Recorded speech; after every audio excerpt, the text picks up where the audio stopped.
Vamos a empezar con el tema de las adaptaciones, ¿de acuerdo? Que tenemos que realizar si tenemos una dismetría que en terapia manual trabajamos todos los días en la consulta, que nos genera dudas, ¿de acuerdo? Y que realmente es un tema sencillo y creo que muchas veces nos perdemos en la nomenclatura, en la forma en la que nombramos o llamamos las cosas. Y si a un concepto sencillo, pues yo lo nombro de una manera, otro lo nombra de otra manera, al final vemos que no entendemos y realmente es una cosa muy sencilla. Entonces vamos a intentar en este ratito hablar de las adaptaciones básicas que va a hacer mi pelvis, ¿de acuerdo? Que va a hacer mi raquis cervical, que va a hacer mi sistema dural, si tengo una pierna más corta o más larga, o si tengo una dismetría del miembro inferior respecto al suelo, ¿de acuerdo?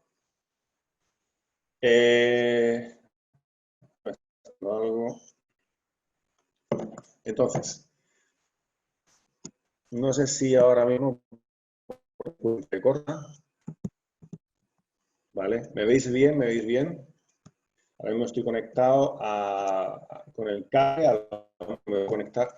Estamos problemas en mi zona, donde vivo, problemas de conexión y de telefonía desde el confinamiento. No sé si porque estamos todos conectados a Internet a la vez o qué ocurre. ¿De acuerdo? Bueno, vamos a ir avanzando. Entonces, si se corta o si no me veis, por favor, me lo decís. ¿De acuerdo? Bueno, entonces, hablábamos de las dismetrías como un caballo de batalla que nos genera muchos problemas. ¿De acuerdo? En realidad es un tema muy sencillo.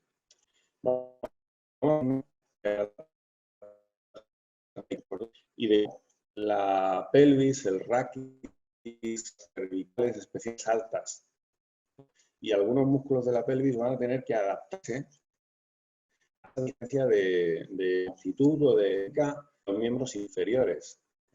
Porque nada, aquí la clave es adaptarnos. Si podemos adaptarnos a nuestra morfología, aunque sea simétrica, no vamos a tener problema. ¿De acuerdo?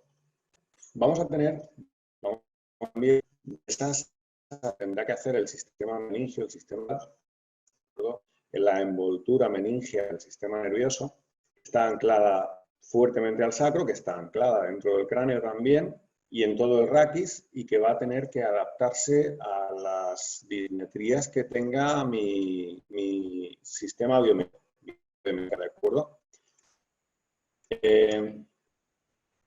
Entonces, si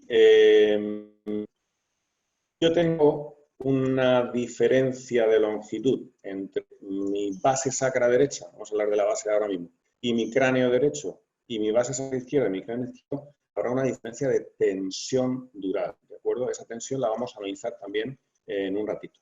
Y es muy importante que entendamos la diferencia entre morfología, la forma de las cosas, y la movilidad de las cosas. Es decir, a veces nos liamos cuando hablamos del cráneo, de las torsiones, de las disfunciones membranosas y confundimos forma del cráneo con movilidad del cráneo. Yo puedo tener, de hecho todos tenemos un cierto grado de torsión craneal y eso no implica que nuestro cráneo no tenga elasticidad, ¿de acuerdo? Porque una cosa es la forma y otra cosa es la movilidad. Yo en un adulto no puedo formar el cráneo porque está estructurado, pero quizás sí pueda ayudarle a tener más elasticidad, más movilidad. Entonces vamos a hablar también de la morfología y de la movilidad. Vamos con una pregunta sencilla. ¿Qué es una dismetría del miembro inferior? ¿Qué pensáis que es? Si yo tengo una diferente suma entre la longitud del pie, la tibia y el fémur de un lado y el pie, la tibia y el fémur del otro, ¿de acuerdo? Si la suma de esas longitudes es distinta, inferior. Un miembro inferior es más corto o el otro es más largo. No son iguales, ¿de acuerdo? Esto ocurre en casi todos los pacientes. Y esta dismetría puede ser congénita, de nacimiento, ¿de acuerdo? O se ha adquirido durante el crecimiento, ¿de acuerdo? También puede ser prevenida por un trauma, por una fractura de tibia, por ejemplo, que te deje la tibia más corta, ¿vale? Pues independientemente de la medida que tuvieran tus piernas antes del accidente, pues esa pierna que se ha fracturado la tibia y esa tibia ha quedado más corta, su longitud total ahora es más corta, ¿de acuerdo? Y es una dismetría anatómica, una pierna corta, activa, ¿de acuerdo? También puede ser que ese acortamiento es sobrevenido y se deba a un trauma, como esa fractura que comentábamos antes, o se deba, por ejemplo, a una disfunción del pie, del calcáneo, es muy frecuente que después de un E15 de tobillo, la bóveda del pie quede más plana, ¿vale? Y si la forma abovedada del pie queda más plana, esa pierna, esa longitud total de tibia y fémur va a acortarse, ¿de acuerdo? De manera que puedo tener una dismetría anatómica, tengo una pierna más corta que la otra y punto. Puedo tener una dismetría anatómica sobrevenida, ¿de acuerdo? Imagínate que las dos piernas eran más o menos simétricas o eran como eran. Evidentemente se ha cortado una pierna, ¿de acuerdo? Una tibia, un fémur ahora es más corto, un pie ahora es más por un trauma, ¿de acuerdo? Y ahora es una dismetría también.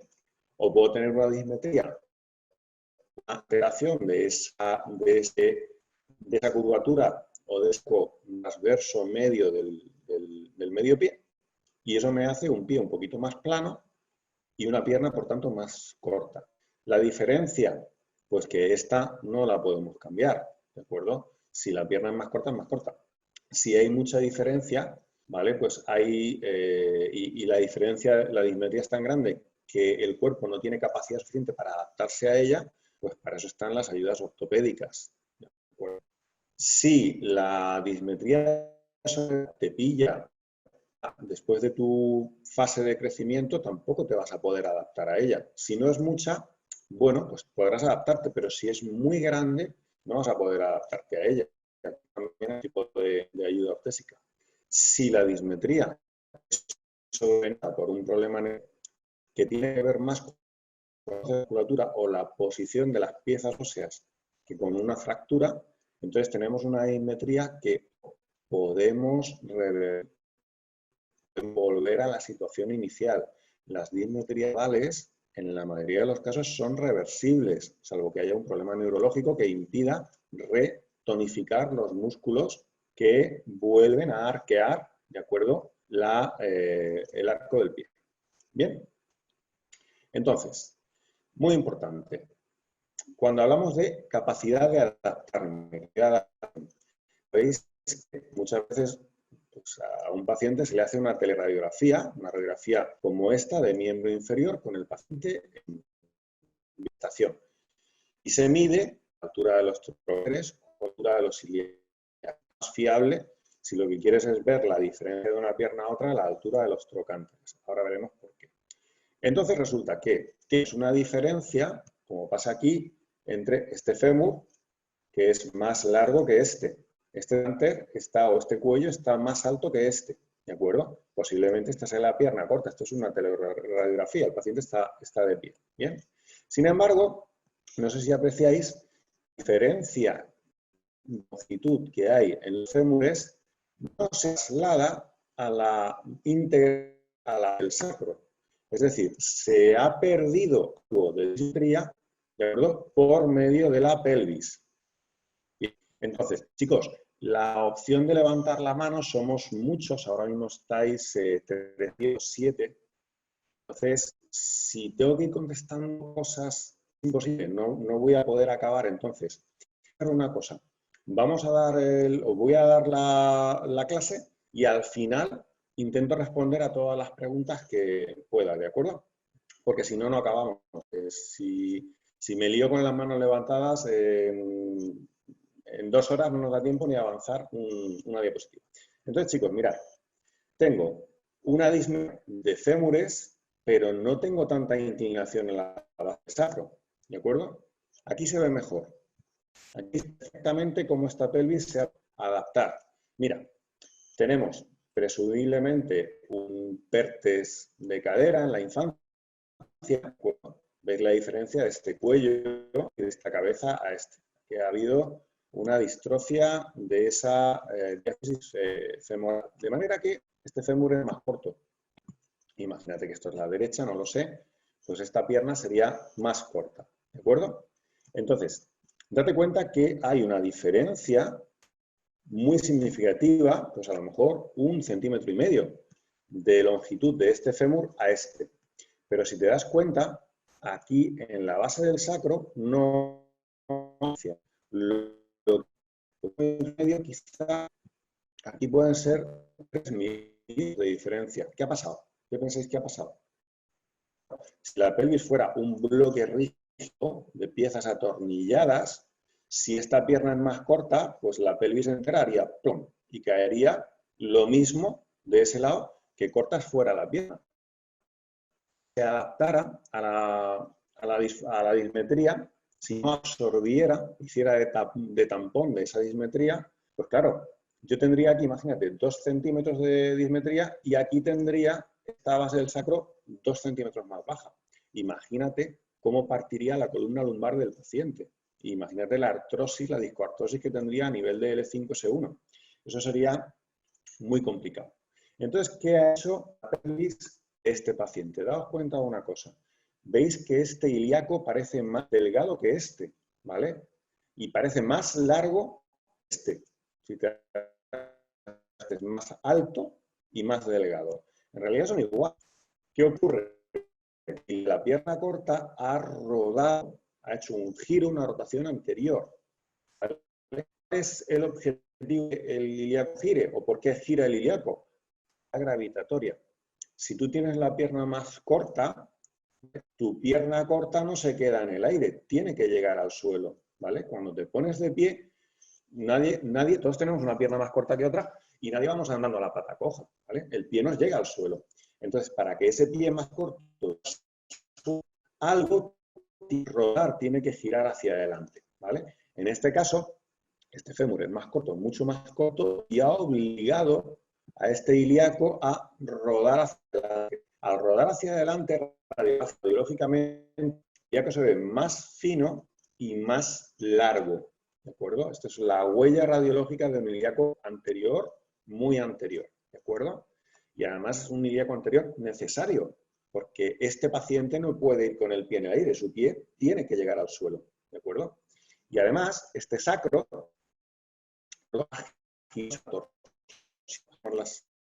veremos esas torsiones anteriores, ha hecho una torsión anterior hacia la derecha, suponiendo que esta sea la pierna derecha, no lo sé, ¿vale? Ha hecho una torsión anterior hacia esta, ¿de acuerdo? De manera que ha quedado mirando, ¿vale? La base contralateral ha avanzado y ha bajado, y este ángulo homolateral ha atrasado y ha bajado. De manera que, si os dais cuenta, la dismetría que hay de fémures no se refleja en el sacro. Es decir, hay esta dismetría a nivel de los trocánteres o de los fémures y esta a nivel del sacro.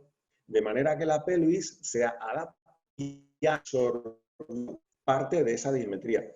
Es un papel fundamental, ¿vale? Tenemos esas articulaciones sacroiliacas y esa capacidad de torsión del sacro para absorber dismetría, porque si no este paciente estaría cojo, iría andando, ¿de acuerdo? Y tendría una del cuerpo cargada.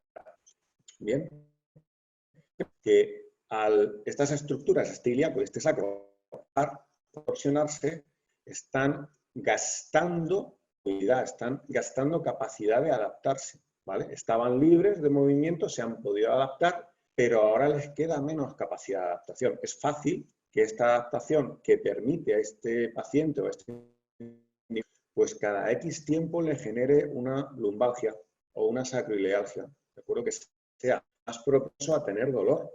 porque le queda menos capacidad de adaptación, ¿de acuerdo? Pero ahora imagínate a este individuo que no tuviera movilidad en la sacroiliaca. Hasta hace poquito sabéis que los anatomistas prácticamente no le daban importancia, ¿vale? O imagínate que este paciente tiene una fractura de pelvis y le anillan, ¿de acuerdo?, los ilíacos y no tiene esa capacidad. Los dolores serían muy invalidantes, serían muy importantes y algunos casos hemos visto en consulta. Por eso es tan importante que esa capacidad de adaptarse de las estructuras de las que vamos a hablar hoy se tiene que basar en una buena movilidad de esas estructuras. Si la movilidad es buena, la capacidad de adaptarse tampoco lo será, ¿de acuerdo? Entonces, no es quizá tan importante la dismetría como la capacidad que tenga el paciente para adaptarse a esa dismetría, ¿de acuerdo? Y os pongo un ejemplo. Desde qué registros es el hombre rápido de la humanidad. Nadie que sepamos ha corrido más rápido. Bien. Un poco más cerca, el robot tiene una diferencia en torno a 1,5 centímetros de una pierna a la otra. Tiene una pierna, la pierna derecha, casi más corta, ¿de acuerdo? Usain Bolt, y no parece que le moleste mucho para correr, ¿verdad? Es un atleta de élite, el mejor de la historia en su categoría, que además es correr a todo trapo, todo lo que se puede, al máximo. Entonces, la dismetría, quizá le damos mucha importancia a los milímetros, que tengo 5 milímetros o 10 milímetros o 9 milímetros, y lo importante es la capacidad que tenga el paciente de adaptarse a su dismetría, ¿de acuerdo? Y ahí la fisioterapia y la osteopatía juegan un papel fundamental para poder poner las estructuras en su mayor grado de movilidad fisiológica para que se pongan al servicio de esa capacidad de adaptarse, ¿de acuerdo? Entonces, insisto, tanta importancia que le damos a la dismetría a veces es que tengo 3 milímetros la pierna más corta. Bueno, pues Usain Bolt, 1,5 centímetros y te gana corriendo, ¿vale? Y te gana por mucho. Entonces, quizá no es tan importante esa cantidad de dismetría, sino la capacidad de adaptarnos a ella. Y entonces,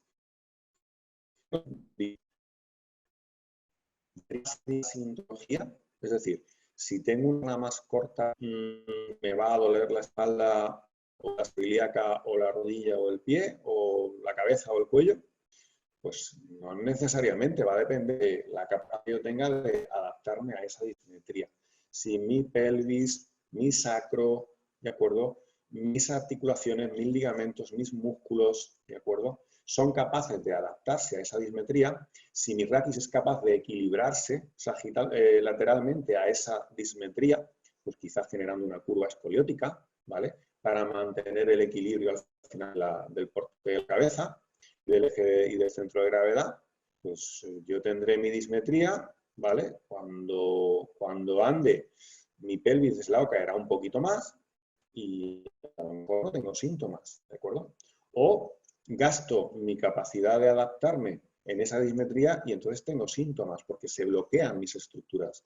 Bueno, pues entonces la solución quizás sea la movilidad, devolver la movilidad de esas estructuras de nuevo, ¿vale? Va a depender evidentemente de la edad, de la genética, del estado de salud, ¿de acuerdo? De la cantidad de dismetría. Si tengo 5 centímetros de dismetría, ni la pelvis, ni el raquis, ni las cervicales se pueden adaptar a 5 centímetros, ¿de acuerdo? Si tengo 70 años y me parto la pierna y me queda más corta mi pierna, pues no me voy a poder adaptar igual que si me la parto con 20, ¿de acuerdo? La genética de cada uno, la calidad la movilidad y la calidad de movimiento que tenga cada uno, ¿vale? La propiocepción que tenga cada uno, el estado de salud. Si tengo sobrepeso, mi dismetría va a ser más fácil que me genera que si no lo tengo, ¿de acuerdo? Las cirugías, las cicatrices, ¿de acuerdo? Las enfermedades.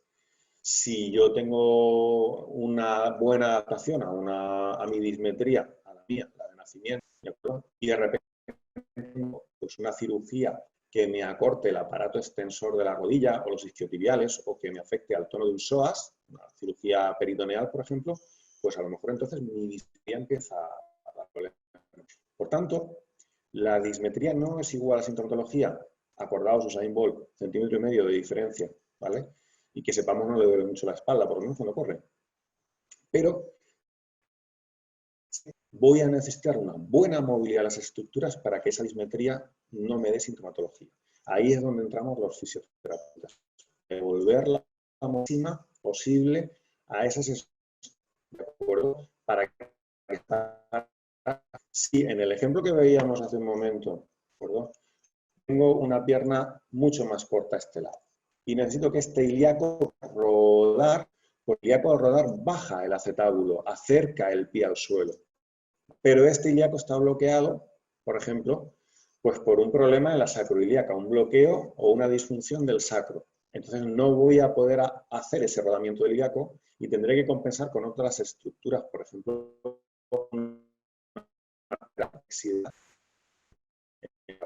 lo cual va a sobrecargar mucho más mi zona lumbar.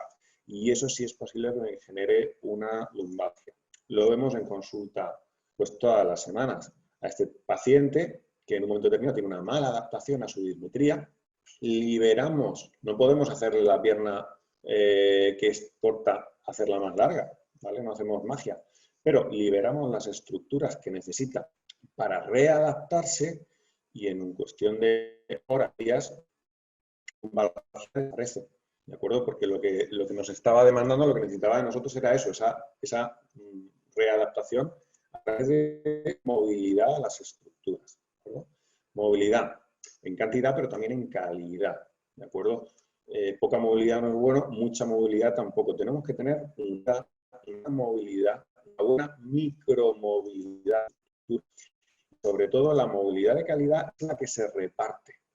Si yo tengo bloqueado el ilíaco y uso esa hipomovilidad con un exceso de movilidad en lumbares o en la cadera y la rodilla, no me vale. Aunque la suma de movilidades sea la misma, no me vale. Yo tengo que tener que cada segmento asuma su parte del trabajo. ¿De acuerdo? En el momento que un segmento o una articulación no asume su parte de trabajo, por ejemplo, la sacroiliaca, bien, pues no va a pasar mucho tiempo para que me duelan las lumbares, la rodilla o el tobillo, ¿de acuerdo? Porque estas estructuras tendrán que asumir más movimiento del que les toca, ¿de acuerdo? Pues, es fundamental. Ahora entramos en un tema que nos genera muchas cosas y es muy sencillo.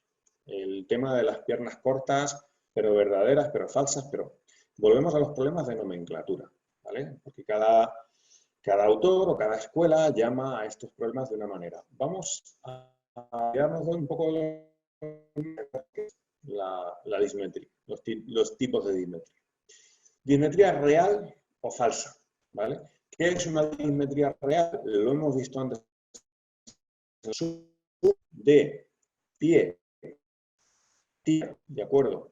Y fémur es más corta, pues esa pierna es anatómicamente más corta, ¿de acuerdo? Eso es una dismetría real, ¿de acuerdo? Cuando la dismetría se manifiesta por alguna alteración de la posición de los elementos articulares, es reversible, no es dismetría real, ¿de acuerdo? Mira, por ejemplo, si yo tengo una verdadera pierna corta, así en la Escuela de Osteopatía de Madrid, suma de tibia y fémur que es menos que la del otro, ¿de acuerdo? La suma de estas estructuras, por tanto, es corta. Anatómicamente es corta, ¿de acuerdo? Si tengo una pierna corta, el problema es que la curvatura del pie se ha ganado o la alineación del calcáneo se ha ido a var o a valgo, de manera que ese pie, si el pie es plana, ¿de acuerdo? El calcáneo no tiene que ser recto, la tibia se acerca al suelo, por tanto, también se corta la pierna, ¿de acuerdo? En la podal simplemente tengo una mal posición de los elementos podales. Puede ser cafés, tropié, y que en la mayoría de los casos esto es reversible, porque piernas cortas podales casi siempre son reversibles, ¿de acuerdo?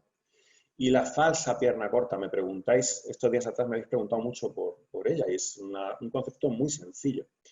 Una falsa pierna corta es falsa, es decir, no es más corta de lo que ha sido siempre o más larga de lo que ha sido siempre.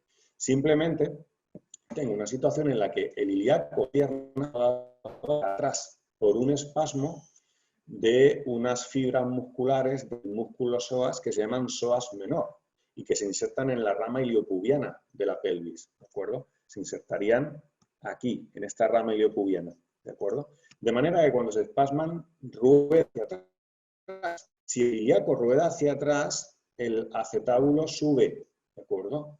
De manera que con el paciente en decúbito, yo miro los maleos de este paciente y una pierna es más corta, ¿vale? Pero es más corta porque el psoas está tirando de ella. Cuando este paciente se pone de pie, evidentemente, como es igual que la otra, ¿vale?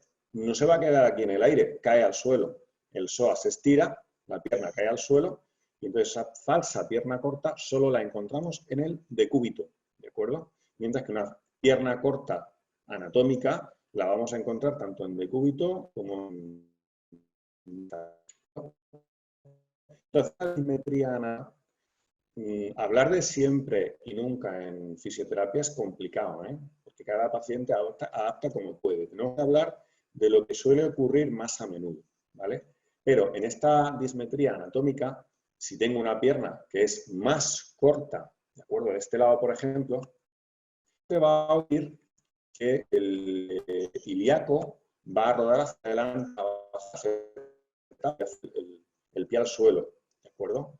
Va a ocurrir que va a hacer flexión anterior hacia la pierna corta, lo mismo, para permitir, ¿de acuerdo?, que el ilíaco de ese lado caiga hacia el suelo, a buscar el suelo, ¿de acuerdo? Y normalmente me voy a encontrar un patrón, salvo que haya algún otro tipo de lesión que lo impida, de rotación interna del fémur y posiblemente rotación interna de la tibia, ¿de acuerdo? Pero lo más importante que va a hacer la dismetría anatómica va a ser hacia adelante, torsionar la pierna corta. Bueno, bien, esta dismetría, según la Asociación Americana de Reumatología, una dismetría de al menos 3 milímetros la tiene el 90% de la población. En consulta, a mí me cuesta mucho trabajo encontrar a alguien que no tenga ningún grado de dismetría. La inmensa mayoría de los pacientes tienen, pues eso, desde los 2, 3, 4 milímetros de dismetría hasta dismetrías de 1 centímetro. Es lo más común, ¿de acuerdo? O bien porque no estamos bien adaptados a la bipedestación, o por cuestiones embriológicas, o del desarrollo del feto, o de... Hay muchas teorías, no lo sabemos. La realidad es que cualquiera de nosotros, la mayoría de nuestros pacientes, tienen una dismetría importante de por lo menos, ¿vale?, varios milímetros. Y con eso crece, se adapta y ni siquiera notan ni a la inmensa mayoría le suele dar ningún tipo de patología o de sintomatología. ¿De acuerdo? Como hemos dicho, va a necesitar de una cadena, ¿de acuerdo? La pelvis, el sacro. A partir de una dismetría importante, 5 o 6 milímetros, algo tiene que adaptarse, ¿de acuerdo? Nuestro raquis y nuestro aparato biomecánico, nuestro aparato motor, se estructura para poder mantener el equilibrio o dinámica en bipedestación, ¿de acuerdo?, a la vez que mantenemos el equilibrio, y para poder mantener nuestros esteroceptores, nuestros órganos de los sentidos, equilibrados y orientados, ¿de acuerdo? Tu cuerpo o el cuerpo de tu paciente va a hacer lo que sea necesario para que los canales semicirculares, el sentido del equilibrio, estén lo más horizontales posibles y para que la vista esté lo más horizontal y lo más centrada posible, ¿de acuerdo? Por tanto, tendré que ir haciendo torsiones de las estructuras para que al final, ¿vale?, esa horizontalidad de canales semicirculares y mirada se mantenga, ¿de acuerdo? Entonces, la clave del tratamiento, de nuevo, devolver al sistema, si tengo una dismetría estructurada y no puedo cambiarla, ¿vale?, va a ser darle a ese sistema movilidad. Porque os planteo una cosa. Mira, imagínate que estés con, pues en mi caso tengo 8 milímetros, creo, de dismetría de una pierna a la otra, ¿vale? Y yo he crecido con mis 8 milímetros de dismetría de mi pierna izquierda. Entonces, si una vez que yo acabo mi crecimiento, donde mi ilíaco ha rodado hacia adelante, ¿de acuerdo? Para buscar el suelo, corta, en mi caso una TI, ahora las veremos, ¿de acuerdo? Donde mi raquis se ha estructurado, ¿de acuerdo? Haciendo pues una concavidad a la derecha y luego una concavidad a la izquierda, ¿no? Primero lumbar y luego dorsal, ¿vale? Una pequeña curva esclerótica para buscar mi equilibrio y donde mis cervicales altas se han adaptado también a esa dismetría. Y ahora imagínate que cuando yo ya terminé de crecer hace algún tiempo, ahora yo me coloqué una plantilla de 8 milímetros cuando mis estructuras óseas se han torsionado y se han adaptado y han adquirido una forma para compensar mi dismetría del miembro inferior. Si yo ahora me coloco una órtesis que equivalga a mi dismetría, lo que haría es torcerme totalmente para el otro lado y saturar mi sistema propioceptor y mi sistema de la adaptación. Me bloquearía, ¿de acuerdo? Y al día siguiente, a los 2 días, me dolería todo. Sabéis que muchas veces los pacientes, cuando les hacen una teleradiografía y sale, pues eso, 5 o 6 milímetros de dismetría, les meten a veces 5 o 6 milímetros de calza, de órtesis plantar, para elevar esa pierna y dejar al paciente simétrico. Yo os pregunto, ¿dónde suelen traer los pacientes en plantilla? ¿Puesta o en una bolsa? A mí me la traen en una bolsita. Mira, me han mandado esta plantilla de X mililitros, pero me la pongo y me duele todo mal, ¿vale? Tu cuerpo ha crecido durante muchos años haciendo torsiones y estructurándose para absorber la dismetría y ahora que ya lo ha conseguido, con mayor o menor éxito, si le metes una alza muy grande de esa pierna corta, te lo llevas para el otro lado, lo desequilibras totalmente. Otra cosa son las plantillas propioceptivas, que lo que cambian es la manera de apoyar el suelo, que van muy bien, tienen un efecto muy bueno. Pero las alzas, yo he visto casos de diferencia tibia-fémur 6 milímetros, alza de 6 milímetros. ¿Os acordáis antes, en la imagen que hemos visto, cómo la pelvis se torsionaba? Y donde tengo 1 centímetro de dismetría en el inferior, en fémur tibia, tengo 2 o 3 milímetros en base sacra. ¿Vale? Imagina que yo tengo, ¿vale? Y mi pelvis ha conseguido que mi base sacra, en vez de tener esa inclinación, tenga un calzo aquí. ¿De acuerdo? Dejaría el sacro inclinado al otro lado y mi cuerpo ya no tendría capacidad de readaptarse a eso. Por eso muchas veces estas órtesis que simplemente meten debajo del pie la diferencia tibia-fémur, el paciente no puede llevarlas porque le duele todo, porque lo desadaptamos, ¿vale? Tiramos por tierra la adaptación. Entonces, en la pierna puedo dar una dismetría adquirida. Lo más frecuente, el esguince de tobillo. Un paciente que en el esguince de tobillo no se lo trata y al tiempo viene con una lumbalgia, con una cervicalgia. Te das cuenta que su pie del esguince pueden pasar años, ¿eh? Pero los años. Resulta que tiene menos arco, el calcáneo porque la pierna se ha cortado. Al margen de la diferencia de pisada y de biomecánica que implica y de la diferencia en los captores posturales que implica eso y que es muy importante para los tonos de todo el cuerpo, es que además esa pierna se ha cortado, ¿de acuerdo? Y en edad adulta eso es muy difícil de adaptarlo. Entonces el tratamiento muchas veces de estas lumbalgias es buscar ese tobillo que está moviéndose mal, ese pie que está con una mala adaptación, con una mala movilidad, devolverle la movilidad, no dar la inervación motora, vegetativa de ese segmento para que la musculatura pueda recuperar su tono normal, para que recupere su arco plantar y muchas veces con esto el paciente ya empieza a mejorar mucho de su lumbalgia o de su cervicalgia, ¿de acuerdo? Porque el dolor puede ser a veces mucho más arriba que en el pie, a veces el pie ni duele, ¿de acuerdo?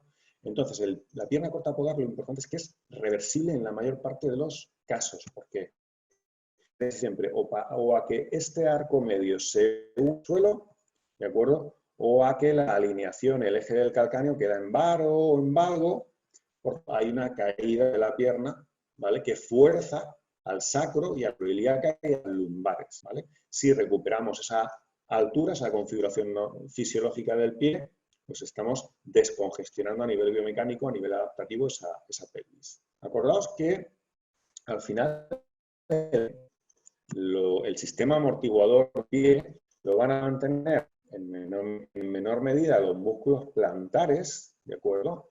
Pero sobre todo los músculos que se llevan la mayor parte del trabajo para mantener ese arco del pie alto, cada uno tenemos más o menos alto ese arco, pero para mantener nuestra fisiología del pie, sobre todo son medial posterior, ¿no?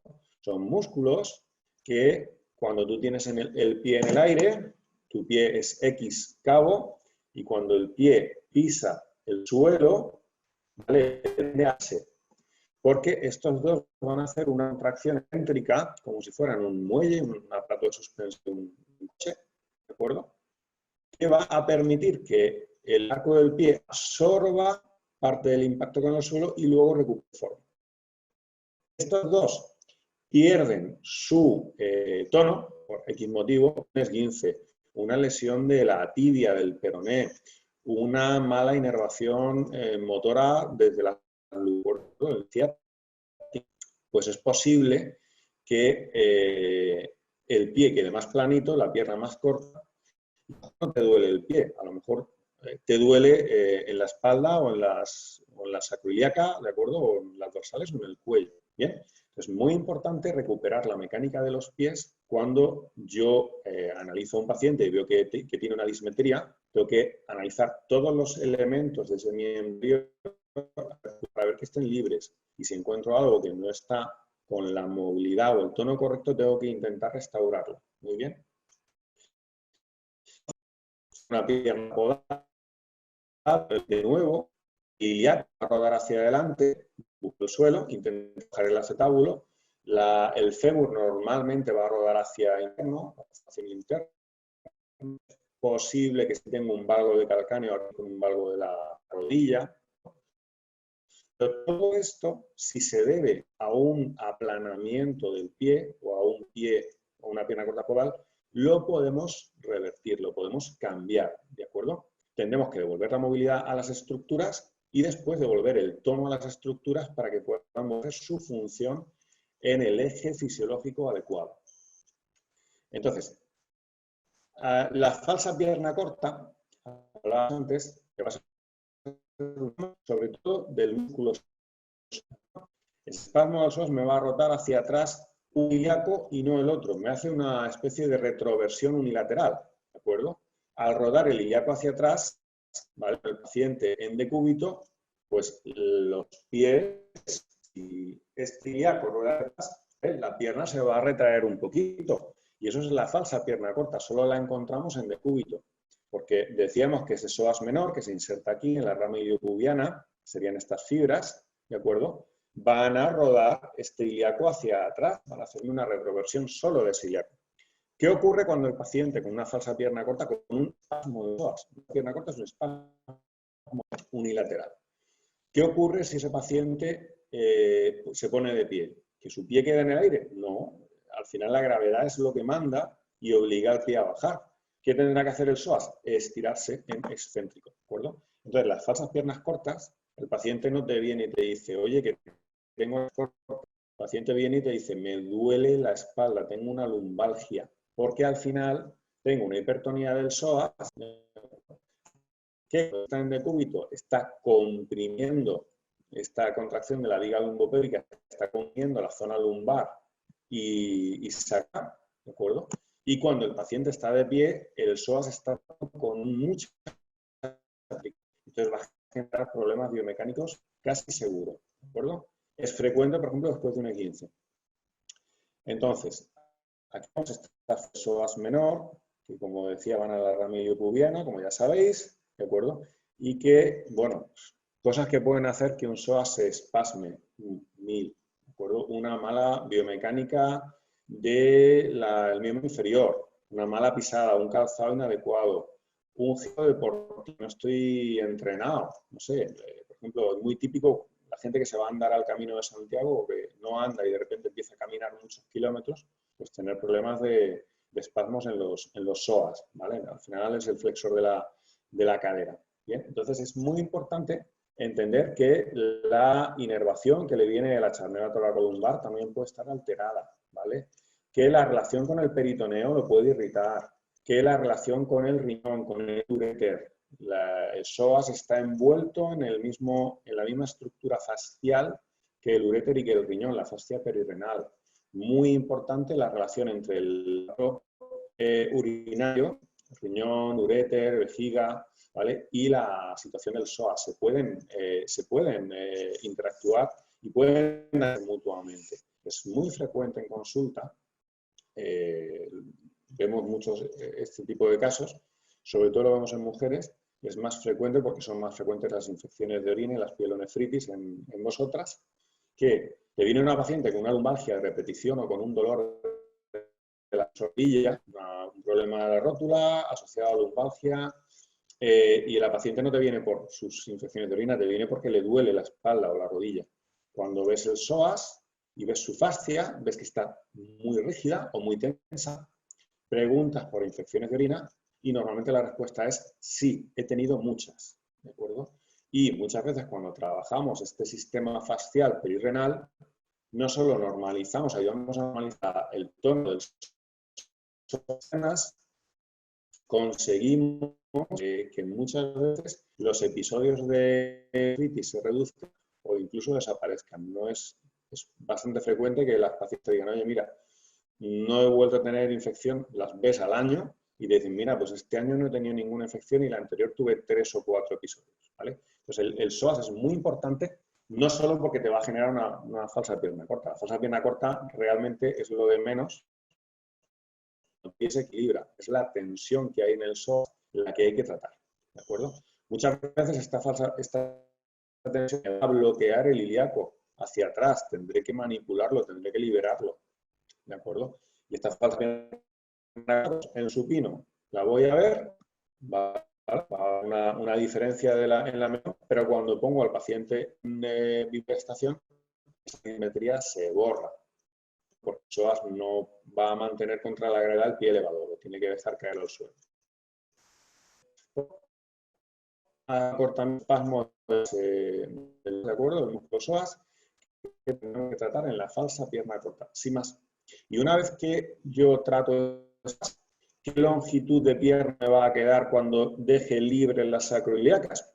La anatómica, ¿vale? Y si esa pierna era más corta, irá siendo más corta, si era más larga, irá siendo más larga, ¿de acuerdo? Porque no estamos influyendo en la longitud real de la pierna, solo en la posición real del ilíaco, ¿de acuerdo? Entonces, en una pierna corta, anatómica o podal, ¿vale?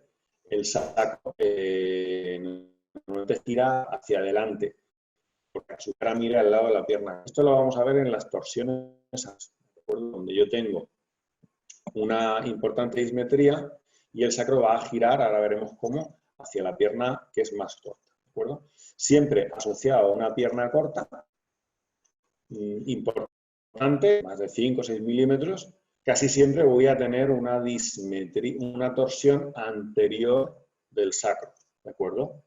Porque es la torsión del sacro que permite a ese ilíaco y a ese lado del sacro bajar hacia el suelo, para buscar el suelo. Si yo tengo una pierna corta derecha y encima tengo un sacro en torsión posterior hacia la flexión, una lateral, tengo una desadaptación absoluta, ¿de acuerdo? Y posible que haya tenido un caída sobre la pelvis que me haya función. En estos casos, el paciente tiene clínica, tiene dolor agudo y es fundamental liberar ese sacro, ¿de acuerdo?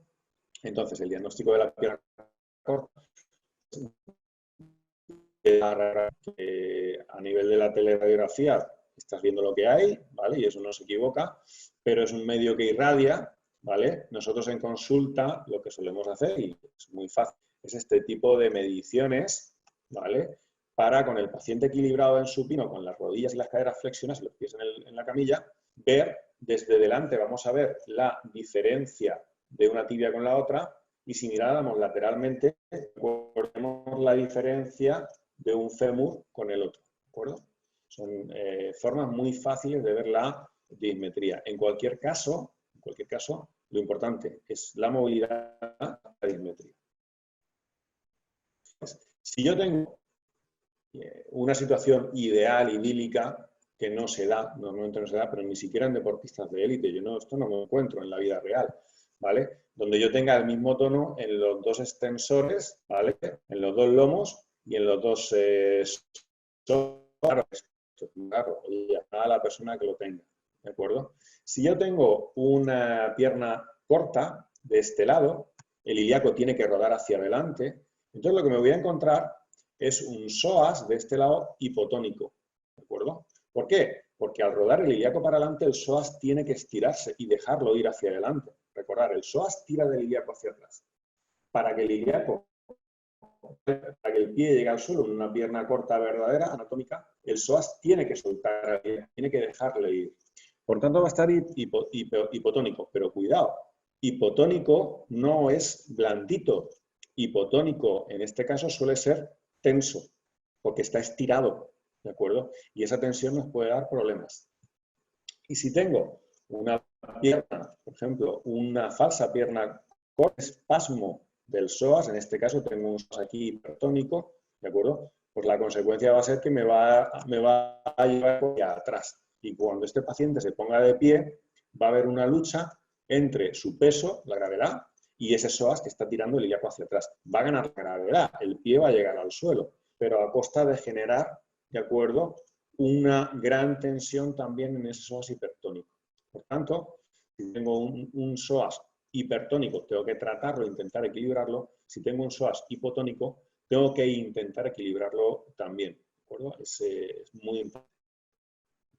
Entonces, hablamos de las adaptaciones un poco craneosacrales a una pierna corta derecha. Si yo tengo, por ejemplo, una falsa pierna corta, ¿de acuerdo?, un espasmo del psoas o del cuadrado lumbar, o los espines, ¿vale?, incluso de un isquiotibial, me podría girar el ilíaco hacia atrás, solo aparecen decúbitos, ¿vale? Un ilíaco puede estar bloqueado o no, ¿de acuerdo? El ilíaco no está bloqueado, está libre, tendré que estar sobre el psoas, el músculo, ¿vale? Si está bloqueado, respecto al sacro, se ha quedado en una posición posterior y no rueda hacia adelante, tendré que manipularlo, tendré que liberarlo y luego tendré que trabajar sobre el músculo, ¿de acuerdo? Voy a tener el ilíaco posterior y voy a tener una torsión contralateral, pero mira, esto es un punto muy controvertido en nuestro temario que da mucho quebradero de cabeza. Esta torsión es relativa, ¿de acuerdo? Mira, esto es el sacro y esto es el ilíaco, ¿de acuerdo? Si no pasas por un espasmo del psoas, el sacro relativamente ha quedado anterior, ¿de acuerdo? Relativamente, ¿bien? Pero en realidad, si yo tengo mis piernas, son como son, y tengo un espasmo del psoas, una rotación del ilíaco, mi sacro de repente no es una gran torsión, simplemente queda relativamente contralateral. Ahora, si tengo una verdadera pierna corta, anatómica, ¿de acuerdo? Ahora, este lado es más corta la pierna, mi ilíaco tiene que rodar hacia adelante. Sí o sí tiene que rodar hacia adelante para bajar el acetábulo, ¿vale? Y mi sacro, para bajar más el acetábulo, va a tener que torsionarse hacia ese ilíaco de la pierna corta, ¿de acuerdo? Ahora veremos esas torsiones, que son las que hemos comentado, torsiones anteriores. La TBD para una pierna y para una pierna corta izquierda, ¿de acuerdo? Entonces, en una falsa pierna corta, en un espasmo del psoas, no va a haber ningún tipo de adaptación craneosacra porque es una situación, normalmente es una situación temporal, es una adaptación, ¿de acuerdo? Un problema visceral, una verdadera pierna corta, desde que tú empiezas a andar y a crecer, te desarrollas con esa dismetría de la pierna corta, ahí sí que vamos a tener una adaptación craneosacral, ¿de acuerdo? Una torsión del cráneo, una torsión de las estructuras meningias, ¿de acuerdo? Que además va a ir con nosotros, va a ser prácticamente fisiológica, es nuestra forma del cráneo, y que si se mueve bien esa torsión tampoco va a dar demasiados problemas, ¿de acuerdo? En la corta derecha, ahora lo veremos esto, me va a generar una torsión derecha de la sincondrosis esfenobasilar. Y esto lo encontramos en casi todos los pacientes, ¿de acuerdo? En todos, ¿no? Porque hemos dicho que esto no son matemáticas y que cada uno adapta como puede. Si mi cuerpo absorbe la dismetría del miembro inferior con otras estructuras, pues a lo mejor esa torsión no llega al cráneo, o no llega a mis cervicales, o si la dismetría es... Pero si la dismetría es grande, es casi seguro que va a llegar a las cervicales, es posible que llegue al cráneo a través del sistema dural. Bien, este es otro punto, algún Instagram, algún sentido sobre esto, algún webinar, ¿vale? Sobre los movimientos del sacro. Mañana tengo un webinar de estos exclusivo de movimientos del sacro, de eje sacro, de disfunción del sacro. ¿De acuerdo? Si, no sé si quedan plazas, no os habéis apuntado, si es el tema. Mañana voy a hablar en más de las disfunciones y de la movilidad del sacro.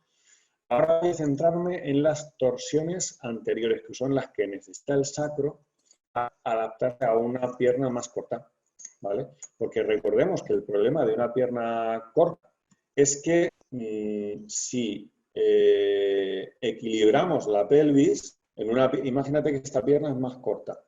Yo arriba equilibro la pelvis, este pie no llegaría al suelo, ¿de acuerdo? Entonces la pelvis tiene que torsionarse para que este pie llegue, ¿vale? El pie va a llegar al suelo como sea. Mira, os pongo aquí mi sacro de nuevo, ¿de acuerdo? Tengo aquí mi izquierda, aquí la derecha, y entonces, mira, vais a ver que he dibujado unos ejes, lo mismo que tenemos en la pantalla, en el PowerPoint, que son los ejes de torsión del sacro. Bien, estos ejes, por ejemplo, si estamos en el lado derecho, el eje pasa por la base derecha y por el ángulo inferolateral izquierdo, ¿de acuerdo? Atraviesa oblicuamente el sacro. El eje izquierdo pasa por la base izquierda y por el ángulo inferolateral derecho. ¿Bien? Entonces, mirad, qué fácil. Imaginaos que esto es un sacro y lo estáis viendo desde delante, estáis en una vista anterior. Si yo agarro el sacro por este eje, ¿vale? Sería el eje oblicuo izquierdo, este eje me permite dos movimientos, ¿de acuerdo? Me permite este movimiento y este movimiento, ¿de acuerdo? Estáis viendo el sacro desde adelante, esto es una visión anterior, ¿de acuerdo? Por tanto, si yo sujeto con este eje el sacro, puedo hacer dos movimientos. Un movimiento en el que el sacro cae hacia el suelo, ¿lo veis? Estamos viéndolo desde adelante y aquí estaría cayendo mirando hacia el suelo, ¿de acuerdo? O bien un movimiento ¿bien? Vale. Cuando el sacro hace un movimiento anterior, ¿vale? Una torsión anterior, resulta que del lado hacia el que mira esa torsión, el sacro cae, va a hacer una flexión. Por tanto, si aquí tengo un ilíaco izquierdo y el sacro hace una torsión anterior izquierda, el ilíaco izquierdo en bloque baja hacia el suelo. Por tanto, las torsiones anteriores, ¿de acuerdo?, sirven para acercar el pie al suelo en una pierna corta. La gravedad, que es la que manda, obliga al sacro a moverse en ese sentido, ¿de acuerdo? El ilíaco no se puede agarrar en bloque y caer hacia el suelo. Entonces el sacro va a hacer, si este es el lado de la pierna corta, va a hacer una torsión anterior, ¿vale? Que en este caso se llamaría torsión izquierda, mira hacia la izquierda, sobre eje izquierdo, ¿de acuerdo? Entonces, esta torsión izquierda sobre izquierdo, o TII, ¿vale? Es la que va a encontrarse el sacro de una persona que tenga la pierna izquierda corta, ¿vale? esta torsión anterior unida a un rodamiento anterior del ilíaco, ¿vale? Me vais a permitir que vuelva atrás.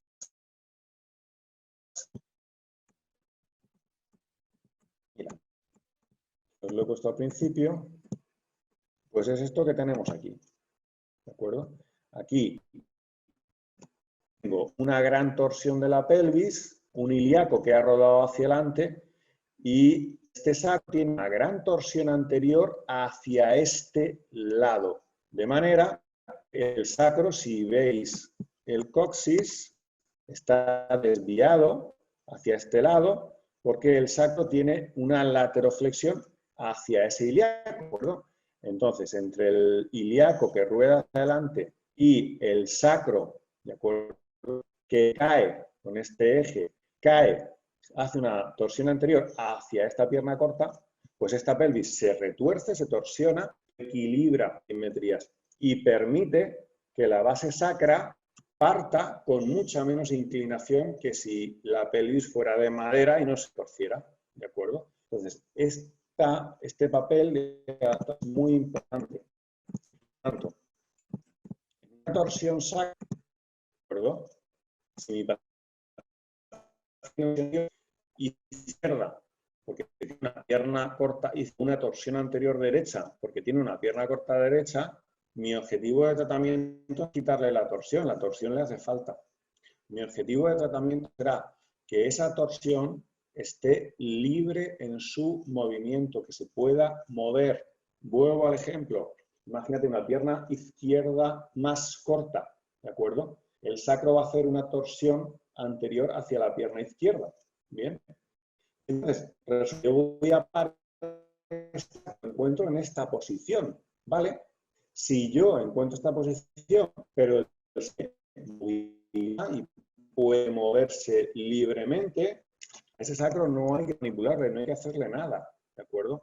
Los ejes, estos ejes oblicuos de torsión aparecen en carga, aparecen cuando el paciente está andando o parado en carga, ¿de acuerdo? Porque están forzados por la tensión de la musculatura y el peso gravitatorio del paciente.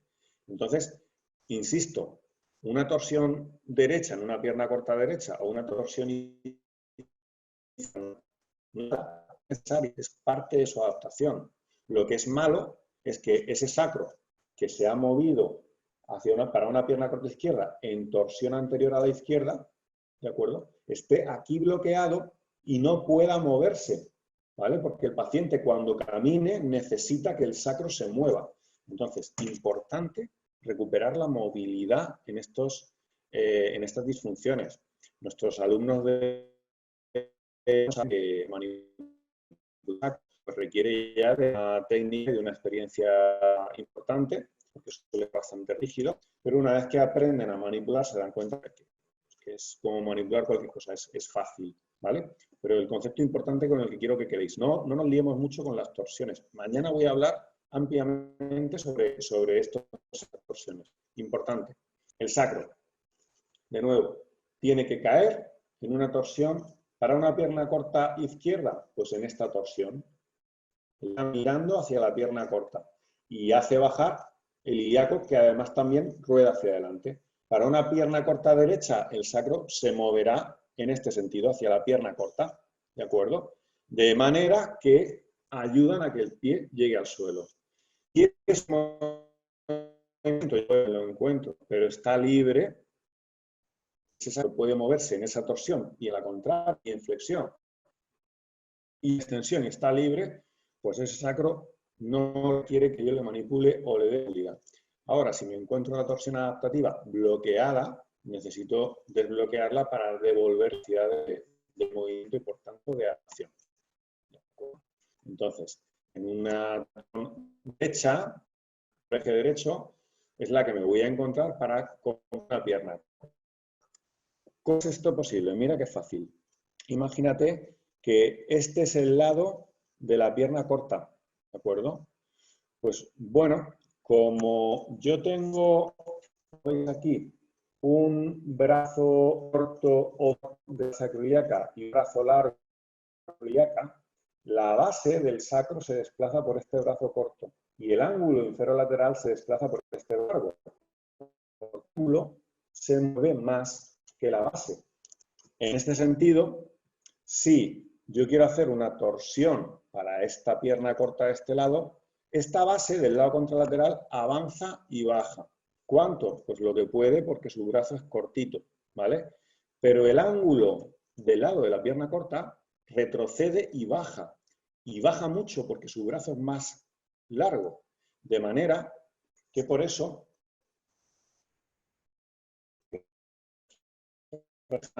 ¿vale? Esta base adelanta un poco y baja, y este ángulo atrasa mucho y baja. Y el componente al final es que el sacro queda en inclinación hacia inclinado y torsionado hacia la pierna corta, ¿de acuerdo? De manera que absorbe la dimetría de la pierna. Bien. Cuando tienes una pierna corta, imagínate, si mi pelvis aquí ¿vale? Mi cuerpo no va a caerse encima de la pierna corta. Lo primero que va a hacer es desplazar hacia el lado, ¿vale? Si esta es mi pierna corta, el pelvis desplazado. Eso va a generar tensión en el piramidal de este lado. ¿Bien? Y entonces, imaginar, yo tengo esta pierna corta. ¿Cómo va a estar este psoas de este lado? Como he dicho, si tengo una pierna corta, ¿de acuerdo? Yo acabo de descalzarme de este pie y ¡pum! Mi pelvis de este lado cae hacia el suelo.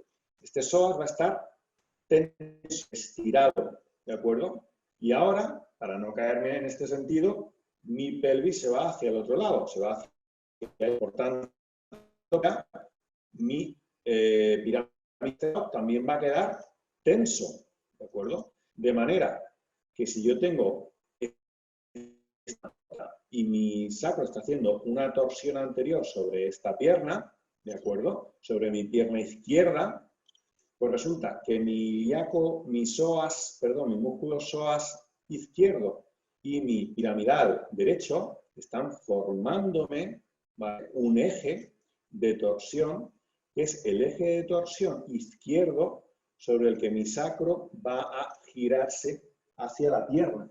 Por eso decíamos que los ejes de torsión aparecen cuando hay peso, cuando hay carga, ¿vale? Con el paciente en decúbito, si el sacro no está bloqueado, si la disfunción no está bloqueada, tú no encuentras el eje de movilidad, ¿de acuerdo? El sacro se mueve bien. Y cuando le pones el peso del paciente, cuando se para en el suelo, ¿de acuerdo? Se estira el psoas de un lado, se estira el piramidal del otro y eso me genera, imagínate, psoas de este lado, piramidal del lado, ¿de acuerdo? Y esto me va a generar el eje, ¿de acuerdo? El eje oblicuo sobre el que se va a mover el sacro en las torsiones oblicuas, ¿de acuerdo? Por tanto, tengo una pierna corta, pues mi sacro va a necesitar hacer una torsión anterior para bajar la pelvis, para acercar al suelo de ese lado de la pierna corta, ¿de acuerdo? ¿En qué situación tendría una torsión posterior hacia el pecho, hacia el cráneo? Pues cuando haya un trauma, cuando hay un accidente, cuando hay una caída en flexión, ¿de acuerdo? Porque la dismetría, por gravedad, tiene que adaptar buscando el suelo. Por tanto, el sacro en una pierna corta va a adaptar, la adaptación correcta es una torsión anterior. Si tengo una pierna corta y además tengo una torsión posterior del sacro, estoy totalmente desadaptado. Y se han juntado dos cosas. Además, en la pelvis, el problema de flexión del sacro, que desgasta todavía más. Estos pacientes normalmente vienen con una lumbalgia aguda y es fundamental liberar la movilidad del sacro para que puedan erguirse y empezar a moverse con normalidad y con menos dolor. ¿De acuerdo? Y entonces, ahora otro punto que nos genera mucho problema en el temario, muchas veces, es juntar a la vez y entender la adaptación mecánica a una corta y la adaptación membranosa a la misma pierna. Vale. Mira, os pongo un ejemplo muy sencillo. Resulta que yo tengo aquí que de este lado la pierna es más corta y esta base del sacro y este ángulo del sacro están más bajos, ¿de acuerdo? Este ángulo del sacro ha caído mucho, por tanto tengo una lateroflexión, una inclinación de este lado del sacro. Imaginemos que este es el lado derecho, ¿verdad? Resulta que si este ángulo del sacro está más bajo, la distancia que tiene que recorrer la dura para encontrar el agujero magno a este lado es más larga que la de este lado, ¿verdad? Si este ángulo está más alto, el cráneo le pilla más cerca, ¿bien? Unos milímetros más cerca. Entonces, ¿esto qué implica? Pues que cuando yo tengo una pierna corta, por ejemplo, derecha, ¿vale? Es fácil que la dura madre del paciente o del sujeto a la derecha tenga un poquito más de tensión que el sacro dural a la izquierda, aunque es la misma estructura. Es muy sencillo de entender. Mira, me pongo de pie. Y si yo tengo que mi sacro de este lado está más cerca del suelo, porque esta pierna es más corta, ¿vale? Este lado ya está tenso, el sacro cae, ¿de acuerdo? Y el cráneo está, imagínate, a la misma distancia de los dos lados, pues este lado de la dura estaría más tenso que este, ¿de acuerdo? Esto no lo podemos entender. Y ahora cuando metamos la adaptación cervical, que quede clara, esas membranos, toda la biomecánica, ¿de acuerdo? Pero de momento, la adaptación membranosa a una pierna corta, yo tengo el sacro más bajo de un lado y de ese lado la dura madre está más tensa. Y eso puede que me genere en el cráneo, ahora lo veremos, una adaptación. ¿De acuerdo? ¿Qué pasa con la cervical alta, con las cervicales altas? Bueno, las cervicales altas, como todas una función muy importante, no solo de sujetar la cabeza para que no se nos caiga, sino de orientar los sentidos, orientar la vista, el olfato, el oído y el equilibrio, mantener el equilibrio horizontal. El equilibrio es un sentido muy importante. Sin equilibrio, el resto de los sentidos, si tú estás en una ataxia, todos los demás sentidos no te sirven de nada. Entonces, el cuello tiene que tener mucha movilidad, una buena propiocepción para poder mantener esos horizontales. Por eso, en las cervicales altas, tenemos un mecanismo en primera ley de Freyet, ¿de acuerdo?, que permite disociar movimientos de una manera muy, muy eficaz. Permite que, por ejemplo, mientras la articulación entre el occipucio y el atlas, ¿vale?, o el atlas y el axis, se mueven en una inclinación a un lado, pueden rotar al lado contrario, ¿de acuerdo?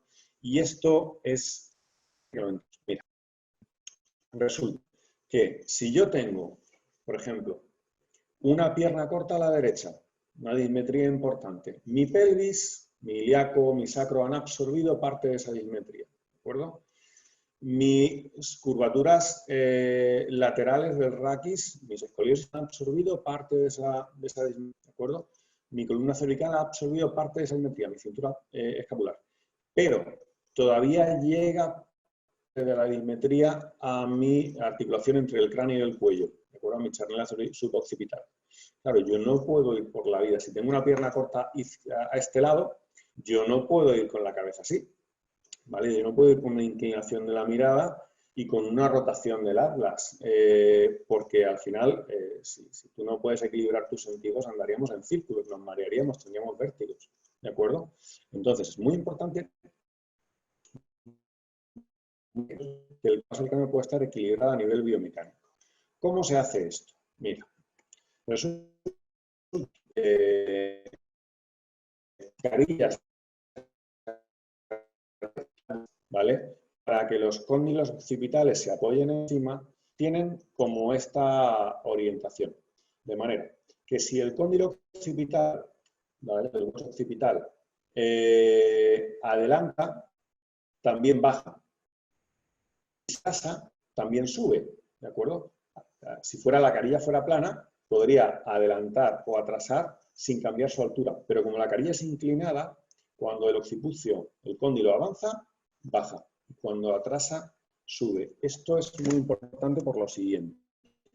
Imagínate que tengo una pierna corta de este lado, muy corta, que si mi charnela suboccipital no lo evita, pues me posicionaría la cabeza de esta manera.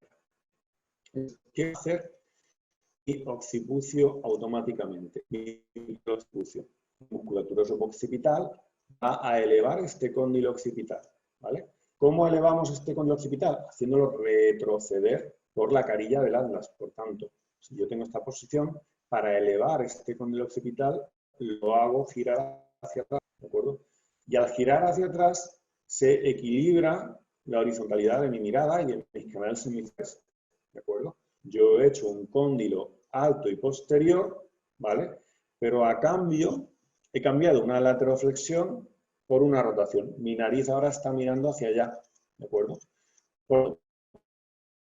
Ya tengo los ojos horizontales, mi occipucio ha rotado hacia la derecha, este cóndilo está alto y posterior, mi atlas ahora rotar hacia la izquierda y ya tengo la mirada horizontal y centrada y los canales horizontales y centrados. Este es el mecanismo de NSR o de primera ley de Freyer, ¿vale? De combinación entre lateroflexión en un sentido y rotación al contrario para equilibrar el porte de la cabeza. Este mecanismo es fundamental que esté libre y es una de las articulaciones con más sobrecarga mecánica de nuestro cuerpo. Casi siempre encontramos alguna disfunción y muchas veces bloqueadas. Y en nuestros pacientes en los que esté indicada la manipulación les damos esta zona porque devolverle movilidad a esta charnela es aumentar mucho la capacidad de adaptación del paciente de manera exponencial. Por eso, casi siempre que podemos, liberamos esta charnela. Yo tengo aquí un paciente que tiene una pierna corta aquí a la izquierda, ¿de acuerdo? Su occipucio, ¿de acuerdo? Va a quedar alto y posterior, ¿de acuerdo? De la izquierda, y su atlas probablemente va a quedar posterior, rotado a la derecha. ¿Bien? De esa manera compensamos. Esto es lo que nos encontramos en la mayoría de los pacientes. ¿Bien? Si este sistema de adaptación de equilibrios musculares yo me lo encuentro así y está libre, está perfecto. Si me lo encuentro bloqueado, pues lo desbloqueo, aunque con el tiempo casi siempre se va a volver a bloquear. ¿De acuerdo? Bien, ¿qué ocurre entonces? Decimos que yo tengo de este lado la pierna corta y eso me va a dar que este cóndilo posterior, ¿vale? Si tengo la pierna muy corta de este lado, para evitar este cóndilo, 2 milímetros, 1 milímetro, 3 milímetros. ¿De acuerdo? Pero ¿qué ocurre? Si decíamos antes que esto es la biomecánica, va a ser la posición en la que quede mi cabeza en el espacio respecto al cuello. ¿Bien? Entonces tengo una pierna corta, imagínate, a este lado. ¿Bien? Y implica que el sacro de este lado está lejos, ha caído hacia el suelo. El cóndilo, mi agujero magno de este lado, el borde de este lado, mi agujero magno está más alto, está más elevado. Por tanto, si yo bajo el sacro y subo el cráneo, ¿qué le pasa a la dura madre en este lado? ¿Cómo va a estar? Pues va a estar más tensa. ¿De acuerdo? Entonces, en el lado de una pierna corta, lo que suelo tener es que el sacro está más bajo por la torsión hacia ese lado, que el occipucio está más elevado para compensar la horizontalidad de la mirada y, por tanto, la diferencia, el recorrido, la distancia es mayor y tendré una mayor tensión dural. ¿De acuerdo? Entonces, una pierna corta, por ejemplo, a este lado, tengo que hay más tensión dural del lado de la pierna corta.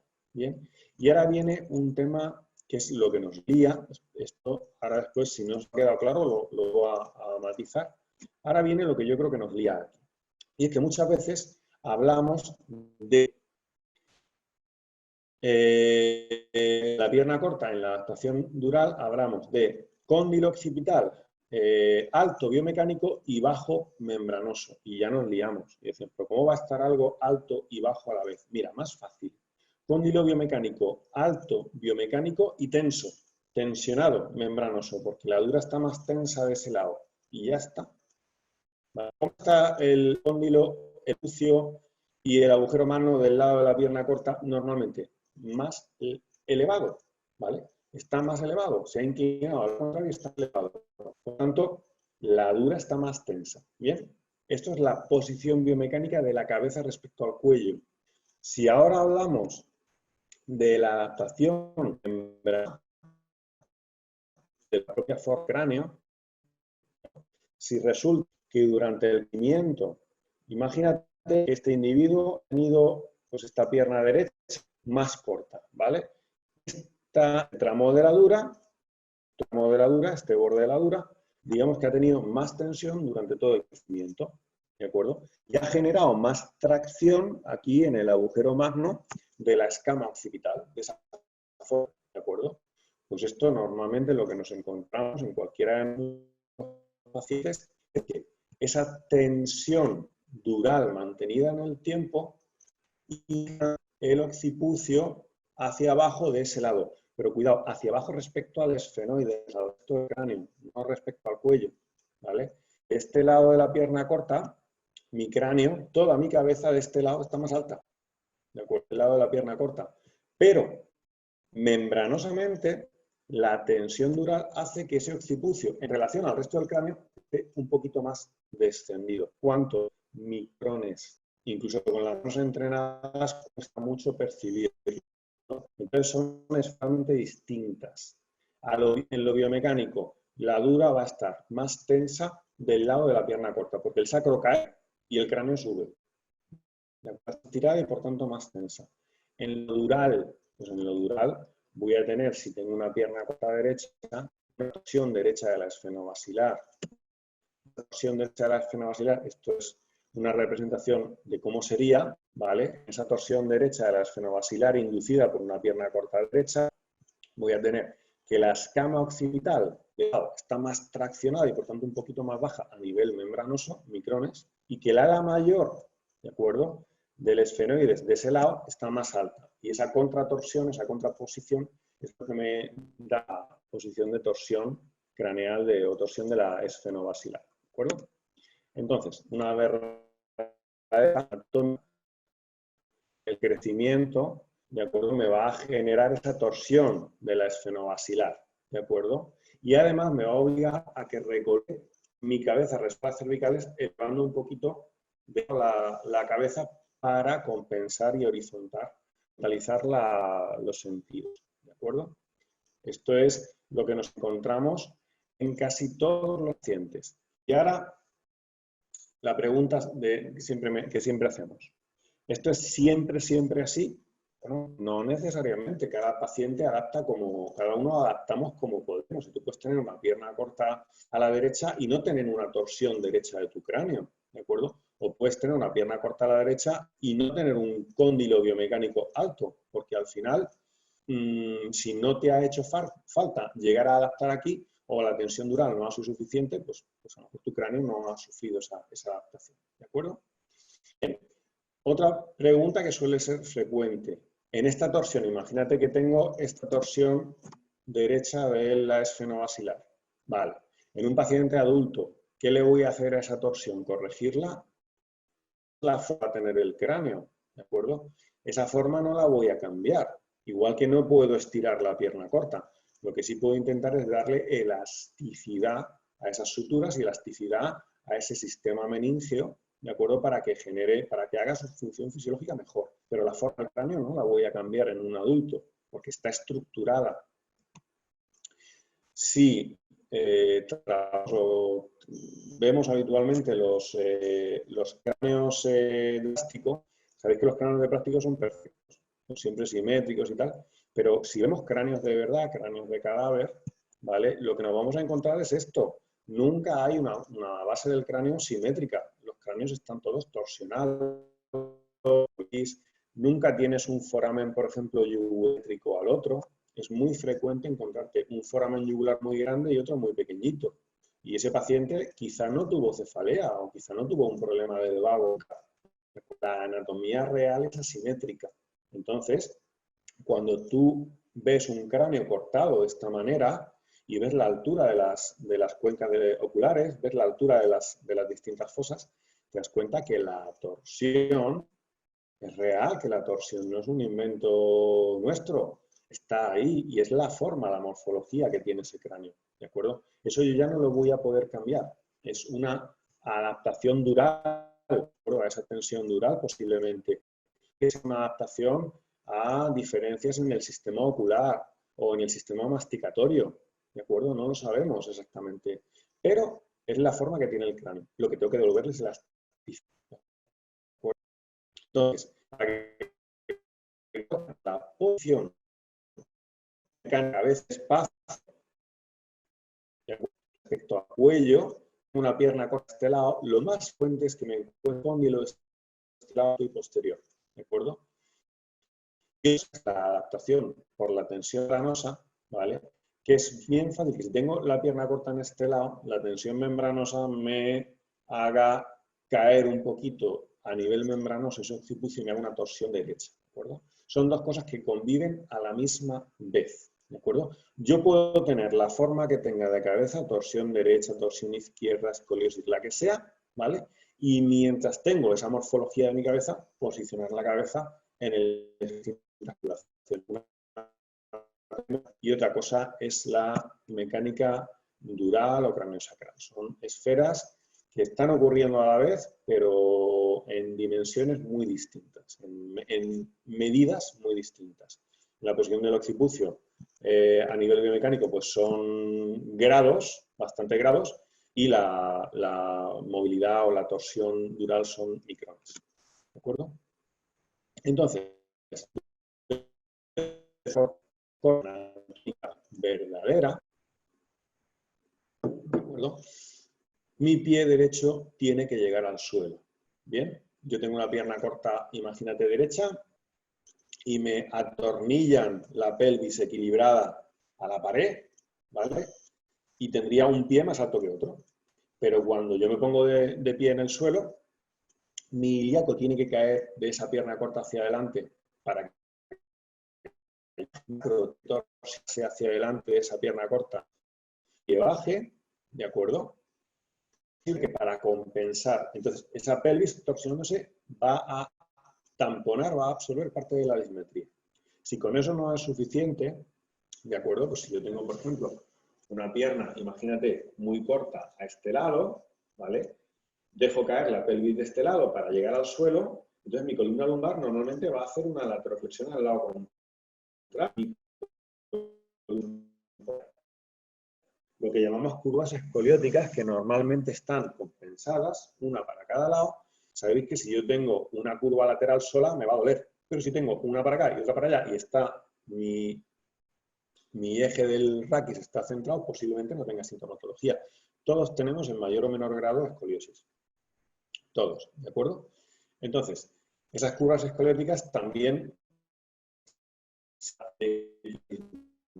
Bien, llegamos a las cervicales altas y del lado de la pierna corta, si esa dismetría aún llega a mis cervicales altas, pues yo tengo esta pierna corta, imagínate, yo no voy con la cabeza así. Pues tendré que elevar de este lado el cóndilo, de manera que mi oblicuo mayor va a tirar de ese cóndilo, ¿de acuerdo? Y va a hacer que todos los rectos posteriores van a hacer, perdón, anteriores van a hacer que este cóndilo quede más elevado y más atrasado, ¿de acuerdo? Y estoy corrigiendo parte de la dismetría, ¿de acuerdo? Y a la vez se producirá una adaptación dural con una torsión de la esfenobasilar de ese mismo lado. Yo voy a plantear algunas preguntas y abrimos el chat en el ratito que nos queda para cosas que podamos ir teniendo dudas. Primero, pero hacerme caso a estas preguntas lo primero, para hacer una síntesis. Entonces, una dismetría de miembro inferior implica dolor o disfunción sí o sí. ¿Qué pensáis? ¿De acuerdo? ¿Qué pensáis que va a pasar con esa dismetría? ¿Sí o sí va a hacer, va a generar dolor? Bueno, entonces mira lo que pasa. Hemos dicho que el medio dismetría bastante, ¿de acuerdo? La dismetría, si está bien adaptada y los elementos que tienen que adaptarse están móviles, libres de hipomovilidad, no tiene por qué generar disfunción o dolor, o si tienes una dismetría importante, pues es posible que de vez en cuando te sobrecargue un poco la zona, pero no tiene por qué generar un dolor crónico, ni mucho menos. ¿De acuerdo? Si no está bien adaptada o está hipomóvil, bloqueada, hay otras disfunciones que se han ido sumando, entonces sí que generará síntomas y tendremos que empezar a tratar, no para corregir la dismetría, sino para devolverle su capacidad de adaptarse, devolverle su movilidad. ¿Se puede corregir una dismetría de miembro inferior? ¿Qué pensáis? Pues hombre, si la dismetría es esta, de nacimiento o efectiva en tu crecimiento, no podemos estirar esta tibia, ¿vale? Una dismetría de este tipo no la podemos corregir. Si es una gran dismetría, habrá que adaptarla con ortopedia, para eso está el médico ortopedista, ¿de acuerdo? Pero si es una dismetría,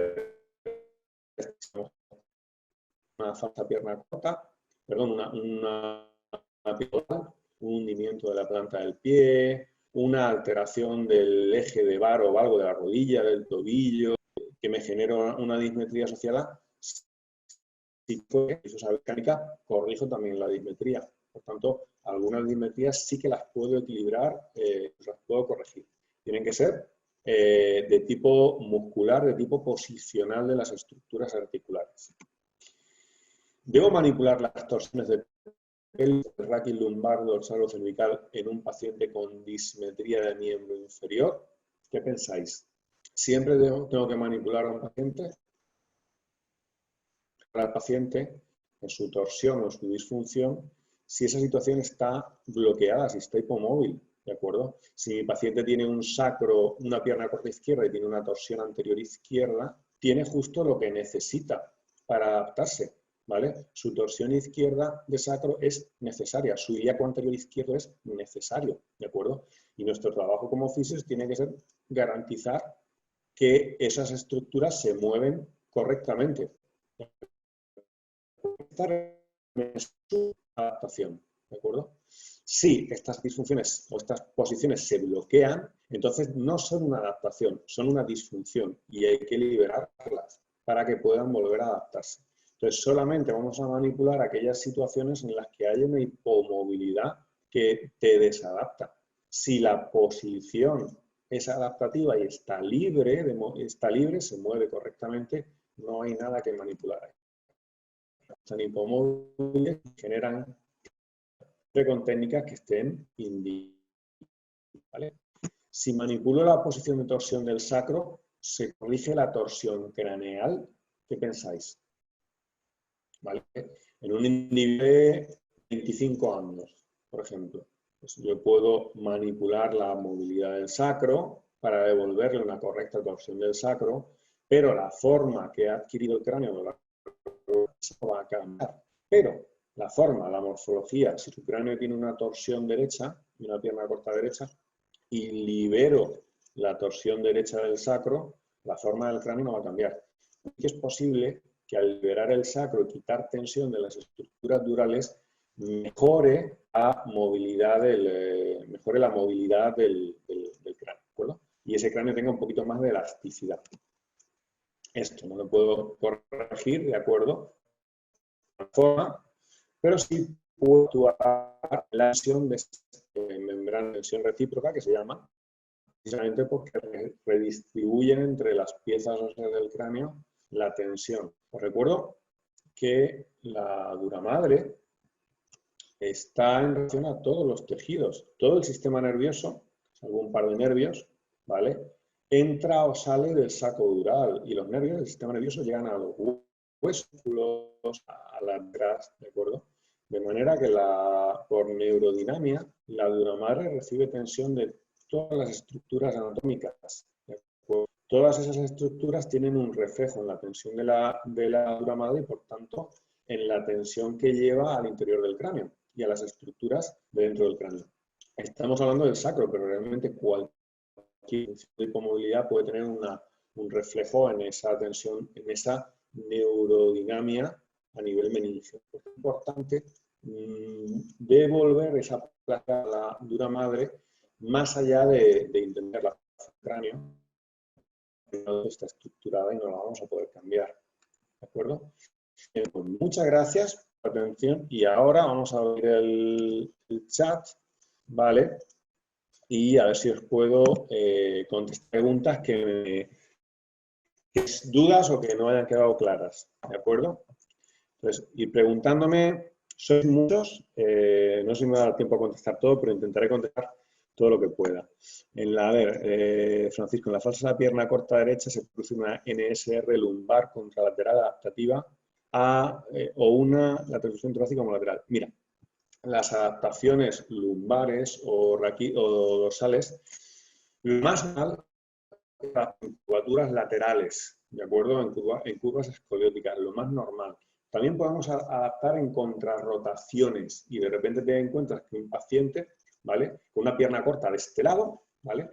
Tiene una y una pierna corta a nivel lumbar, lo contrario a nivel dorsal.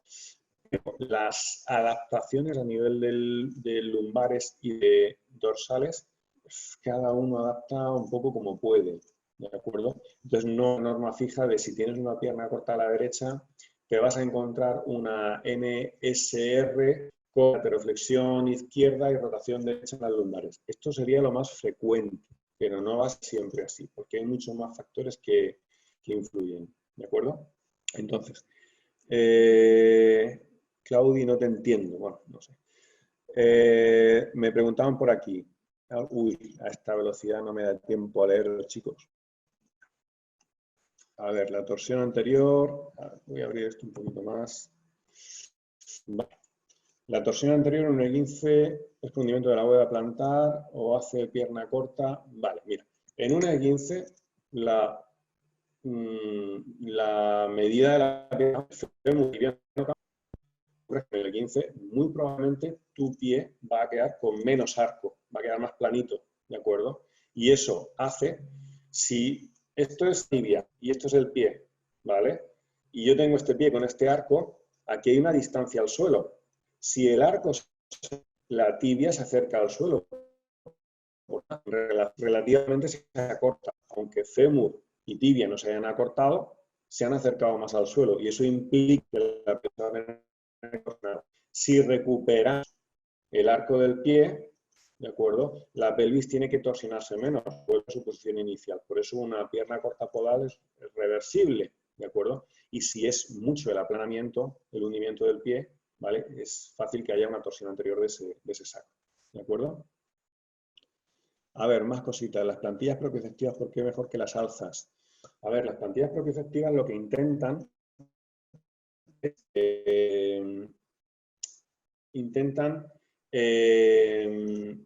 cambiar la relación de posición entre el pie y el suelo para modificar la información de los captores posturales, ¿de acuerdo? Son muy finitas y simplemente cambian la forma en la que el pie aborda el suelo, pero no te cambian la longitud de la pierna o no te cambian la relación del sacro con el ilíaco y con las lumbares, ¿bien?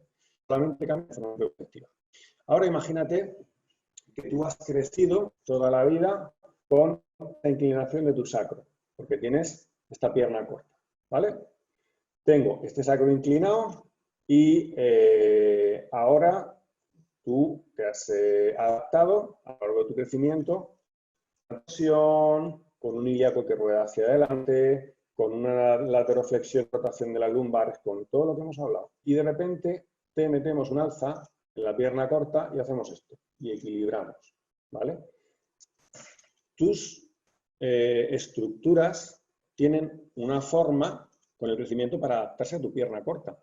Tu sacro está torsionado, tus cuerpos vertebrales del lado de la pierna son más altos que el otro lado, es decir, tus carillas articulares, todo está estructurado para absorber esa situación. Si cuando ya has terminado tu crecimiento metemos un alza, ¿vale? Tú ya no puedes ir para atrás en tu crecimiento.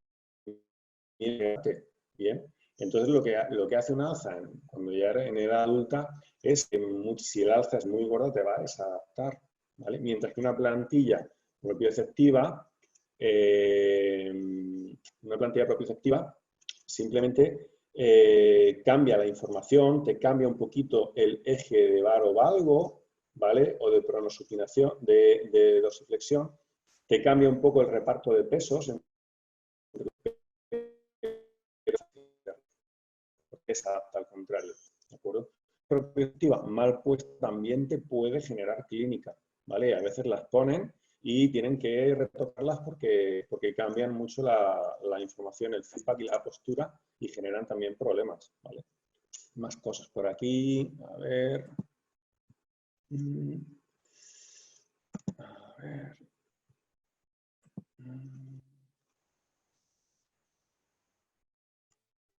Puede dar cefalea. Lo que va a hacer la cefalea sobre todo es lo rígido que sea el cráneo, ¿vale? La forma de tu cráneo, salvo que es en una torsión, digamos, media, si tu cráneo es elástico, en principio no te va a generar cefalea, no debería, ¿vale? Pero si esa misma torsión está rígida por tensión dural, por un problema de la musculatura abdominal, sí que puede generar cefalea, ¿de acuerdo?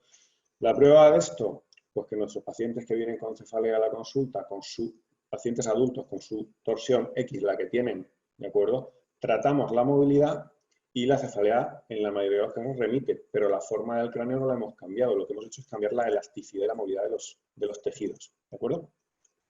A ver, más cosas.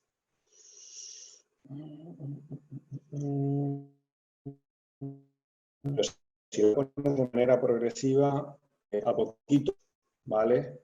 Bueno, pues es que el alza, aunque la pongas a poquitos, insisto, imagínate que tú tienes una morfología ya de los tejidos, no puedes volver esa forma hacia atrás.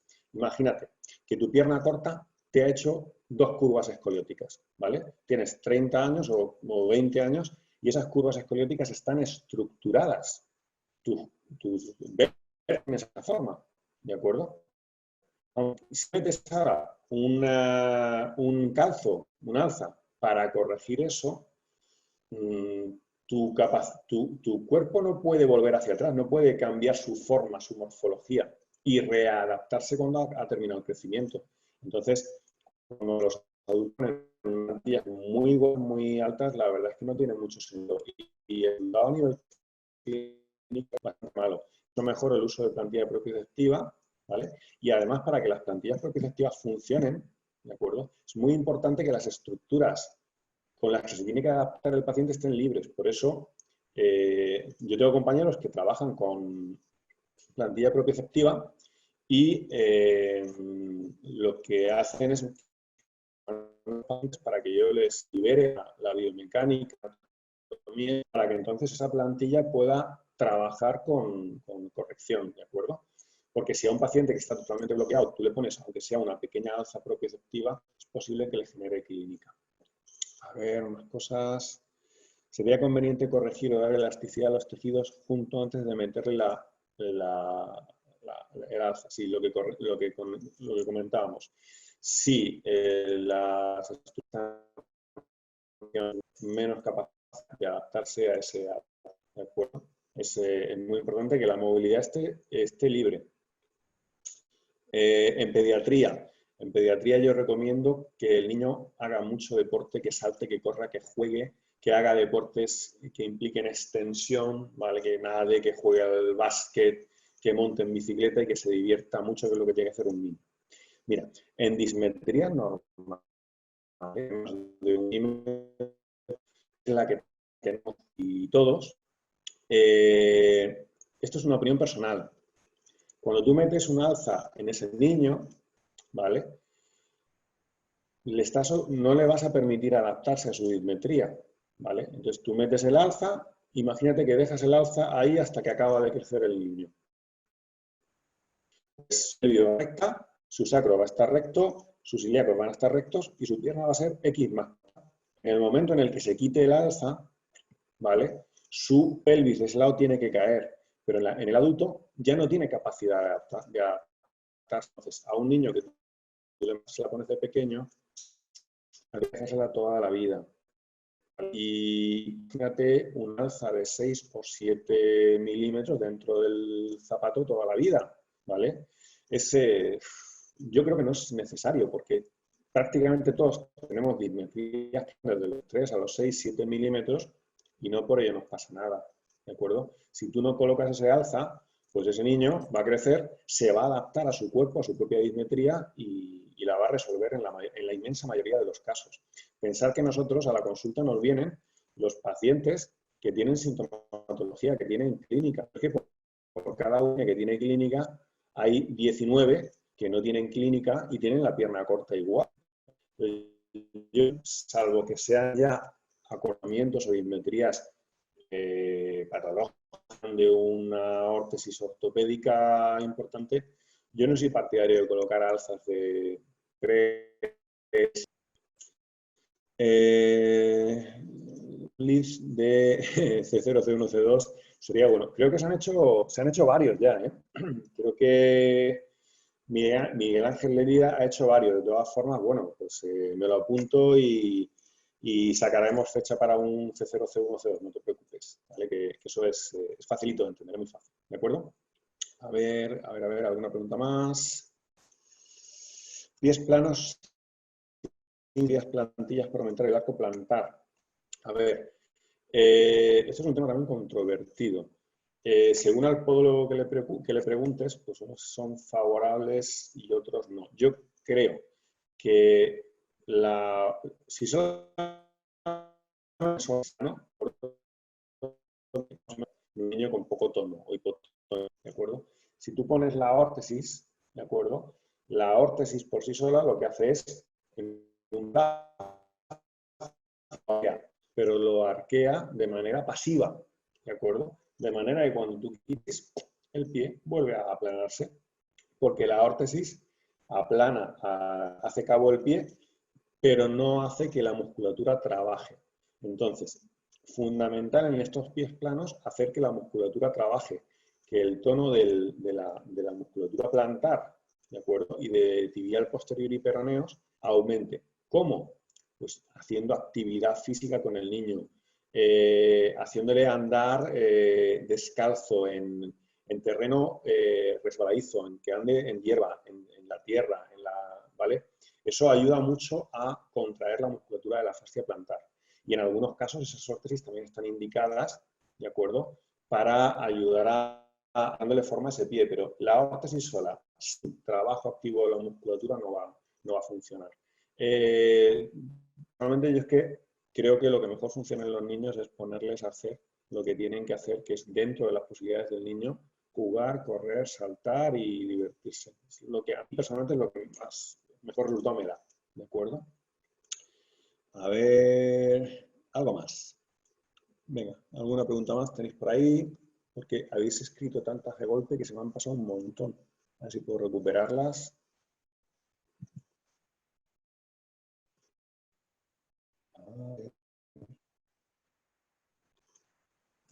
Vale, me preguntáis por la exploración y la anamnesis para saber si una pierna es corta. Bueno, lo que comentábamos antes. Yo no mido cuánto corto la reciente porque realmente como un paciente adulto, como eso no se va a cambiar, busco es la movilidad. Para la pierna corta, si la pierna es más o menos corta, es fácil. Depende un poquito supino, le alineas los talones, flexionas las rodillas, le pides que levante el culete y que lo deje caer de golpe, ¿de acuerdo? En ese momento la pelvis está equilibrada. Le pides que no se mueva. Desde adelante vas a mirar sus tibias y ver si una es más larga que la otra, ¿vale? Porque la rodilla va a ser más alta. Y desde el lateral miras si un fémur es más largo que el otro. Eso funciona muy bien. O una vez que has hecho este movimiento, agarra los dos maleolos, estira las dos piernas juntos. Te puede servir también de referencia clínica de cómo estás, de la dismetría que tiene ese paciente, ¿de acuerdo? Pero lo importante, más allá de medir esa dismetría en una consulta de un fisiosteópata, realmente es devolverle la movilidad, porque la tibia cuando salga de la consulta va a ser igual de larga o de corta y el fémur también, ¿vale? Muy importante, eso sí, cuando haces esta medición, dorso de los pies alineados y mirar si un dorso del pie está más... Si un pie está más aplanado que el otro, o incluso tenemos lesiones también en los que un pie está más arqueado que el otro, porque una cuña sube, ¿vale? Entonces nos vamos a ver la movilidad de estos pies bloqueados, los manipulamos, que algún de los aparatos suspenso-pie trabaja. Eso sí que es una dismetría que podemos cambiar y es muy importante revertirla cuando se debe al pie, ¿de acuerdo? A ver, más cositas. A ver si hay algo más. Creo que el Palomeque está por aquí, por lo que veo, contestando cosas a tope. Es una máquina, Palomeque. Yo creo, personalmente, no nos lo confiesa, pero creo que son trillizos. Hay tres que es nocturna, porque si no, no es normal. O sea, que una sola persona tenga la batería que tiene este hombre. Esto no es normal. ¿De acuerdo? Entonces, a ver alguna más.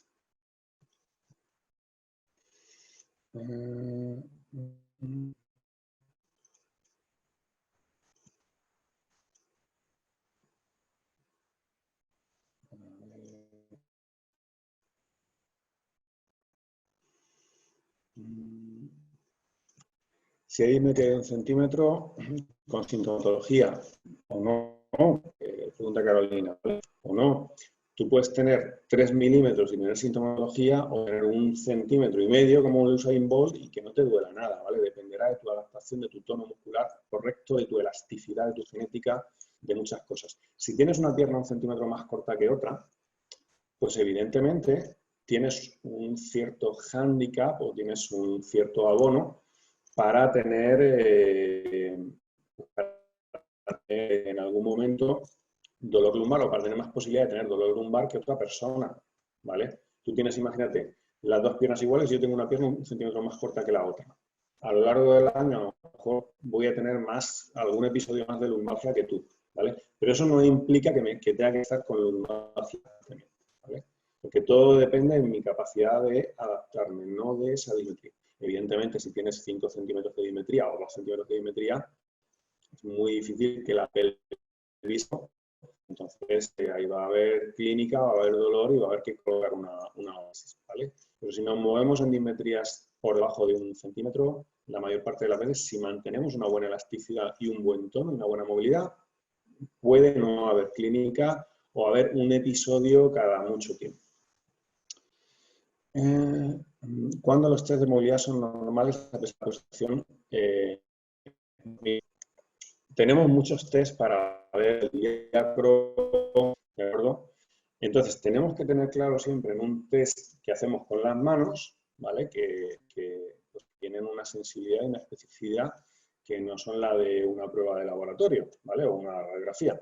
Entonces, primero que tienes que hacer es entrenar bien las manos y entender bien el test que estás haciendo para que sea efectivo, ¿de acuerdo? Luego, tienes que conocer la movilidad fisiológica de esa cosa que estás testando. Tienes que saber cómo es fisiológico, libre, no tiene disfunción. Y cuando ya sabes cómo se mueve un sacro que no tiene disfunción, te vas a tu paciente, haces el test y ves la diferencia, ves qué partes del sacro no se mueven. Vamos a testar los 2 brazos mayores y los 2 brazos menores, ¿de acuerdo? De manera que son 4 puntos que tú vas a buscar de manera aislada su movilidad. Encuentras puntos de extensión o que hay una combinación de puntos que no se mueven, ¿vale? Ahí ya pues, interpretas, sabiendo la movilidad y la fisiopatología del sacro, según los puntos que están atrapados ya sabemos qué disfunción tiene, ¿de acuerdo? Aún así hacemos un par de test porque, insisto, las pruebas que hacemos con la mano pues tienen sensibilidades en torno al 60-70% en un evaluador experimentado, por eso para asegurar, ¿vale? Si no hay síntomas, no nivelan la asimetría con un real fenómeno, lo que hemos comentado. Yo no coloco alzas para la asimetría, libero la movilidad y pongo al paciente o insisto al paciente para que haga deporte, ¿vale? Para que lleve una vida activa. El deporte tiende a equilibrarlo todo, no quita la dismetría, pero sí equilibra los tonos y las y tener un entrenamiento regular y una buena movilidad que llevar una 24 horas al día. A ver... Si no hay síntomas, no hay niveles de asimetría, desde un real subodal a nivel facial. En caso de tensión visceral, cambiar las tensiones a nivel del miembro inferior, me supongo que ahí no sigue un patrón fijo como estamos hablando, ¿me equivoco? Bueno, casi siempre que tú tienes una torsión, va a haber también una implicación del peritoneo, de de la faja abdominal muscular, del peritoneo, de las vísceras. Por ejemplo, las vísceras pélvicas, la vejiga, el útero, de acuerdo, la próstata, sobre todo el útero en las mujeres, tiene una posición típica, adaptativa a las torsiones del sacro, ¿de acuerdo? Y es muy frecuente encontrar una posición del sacro con su posición relativa visceral, pero no se evita la elasticidad, medios de unión de los ligamentos, ¿vale? Pero sí, las torsiones de la pelvis o las torsiones adaptativas, pues igual que una escoliosis te cambia la posición de la caja torácica, evidentemente también te implica un cambio de posición de las vísceras. Pero hay que partir de la base de que no somos simétricos. Nuestra anatomía es asimétrica por dentro y por fuera también. Entonces, lo que tenemos que buscar es la buena... Bueno, vamos a ver, última pregunta. En la falsa pierna corta, ¿solo hay adaptación muscular por el psoas menor? ¿Creo que podría tener alguna disfunción también? Sí, ¿vale? Si tienes un espasmo del psoas mantenido en el tiempo, es posible que te haga también una hipomovilidad de ese sacro, ¿de acuerdo? Incluso un espasmo del psoas muy, muy potente te podría generar una de ese lado, que sería bastante desadaptativa, con disfunciones que duelen, que el paciente viene con lumbalgia aguda, ¿vale? Pero lo bueno es que normalizando el tono del sacro y del sacro, perdón, del psoas, y manipulando el sacro, normalmente se normaliza la situación. Cuando tienes este caso, cuando tienes una disfunción en flexión del sacro, que normalmente es un paciente que se ha agachado una flexión y se ha quedado trabado en flexión. Todos los hemos visto, ¿no? El típico paciente que viene flexionado con mucho dolor, son los más espectaculares, porque cuando consigues manipular y liberar ese sacro, pues normalmente pasan de estar en un grito de dolor a ponerse derechos, a ponerse de pie y prácticamente sin dolor, ¿vale? Son fáciles de tratar en este sentido, que es una situación desadaptativa a nivel articular que podemos manipular, ¿de acuerdo? A ver si en vídeo veo diferencia en la altura de las crestas, siempre es por diferencia de longitud anatómica o podal, no podría ser de los ilíacos. Mira, tienes que ir mirando, tienes al paciente de pie y tienes una asimetría de las crestas ilíacas. Chicos, pues claro, tenemos que analizar qué pasa. Lo primero es ver la diferente longitud o no de las piernas. Como te digo, tú vas al paciente, juntos, flexionas pies en la camilla, levantas, bajas el pete, miras si hay mucha diferencia en las tibias y los fémures, ¿vale? Si la pierna es más o menos igual de larga en los dos lados, pero la diferencia de las crestas ilíacas es mucha de un lado a otro, entonces lo que puedo tener casi seguro es una gran rotación del ilíaco hacia adelante o hacia atrás, ¿de acuerdo? Una gran torsión de los ilíacos, ¿vale? O una normalmente tú puedes ir midiendo, ver la altura de los pies, ¿vale? Si los arcos de los pies son simétricos, ver la longitud de las tibias y de los fémures, ver la movilidad y ahí vas a encontrar dónde está el problema, ¿de acuerdo? A ver,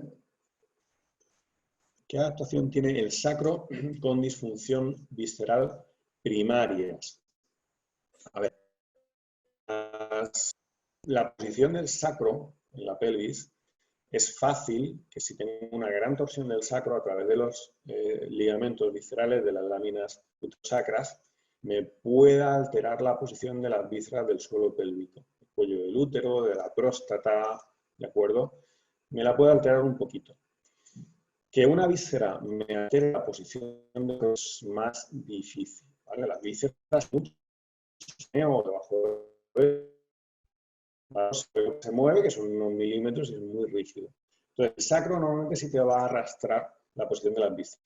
Pero si tienes un útero, por ejemplo, en retroversión, eso no va a hacer que tu sacro se vaya a flexión, ¿de acuerdo? Entonces, el sacro sí que imprime más disfunción al útero o a la próstata, ¿vale? Pero el útero o la próstata es más difícil que imprima disfunción en el sacro. No sé si era esa la pregunta.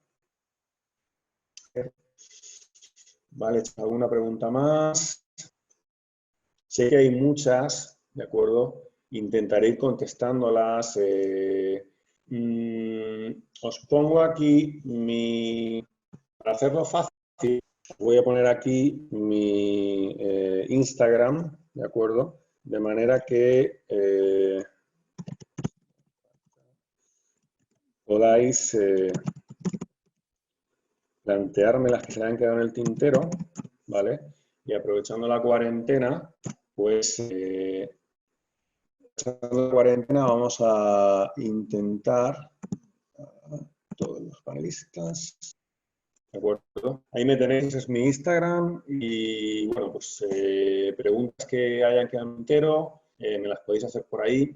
Y estos días que tenemos tiempo para estas cosas, pues intento ir contestando y aclarando si ha quedado alguna duda. Y bueno, pues espero que os haya ayude la charla. Espero que estéis bien y que, bueno, que salgamos pronto de esta situación, que salgamos bien, que estemos todos sanos, nuestros pacientes están nuestros y que nos pongamos a trabajar en breve, que podamos vernos por las aulas de nuevo en breve. Y mientras tanto, pues aquí estamos haciendo lo que podemos poniendo de arena. ¿Vale? Gracias a todos, muchos besos y nos vemos pronto. Un saludo y cuidaros mucho.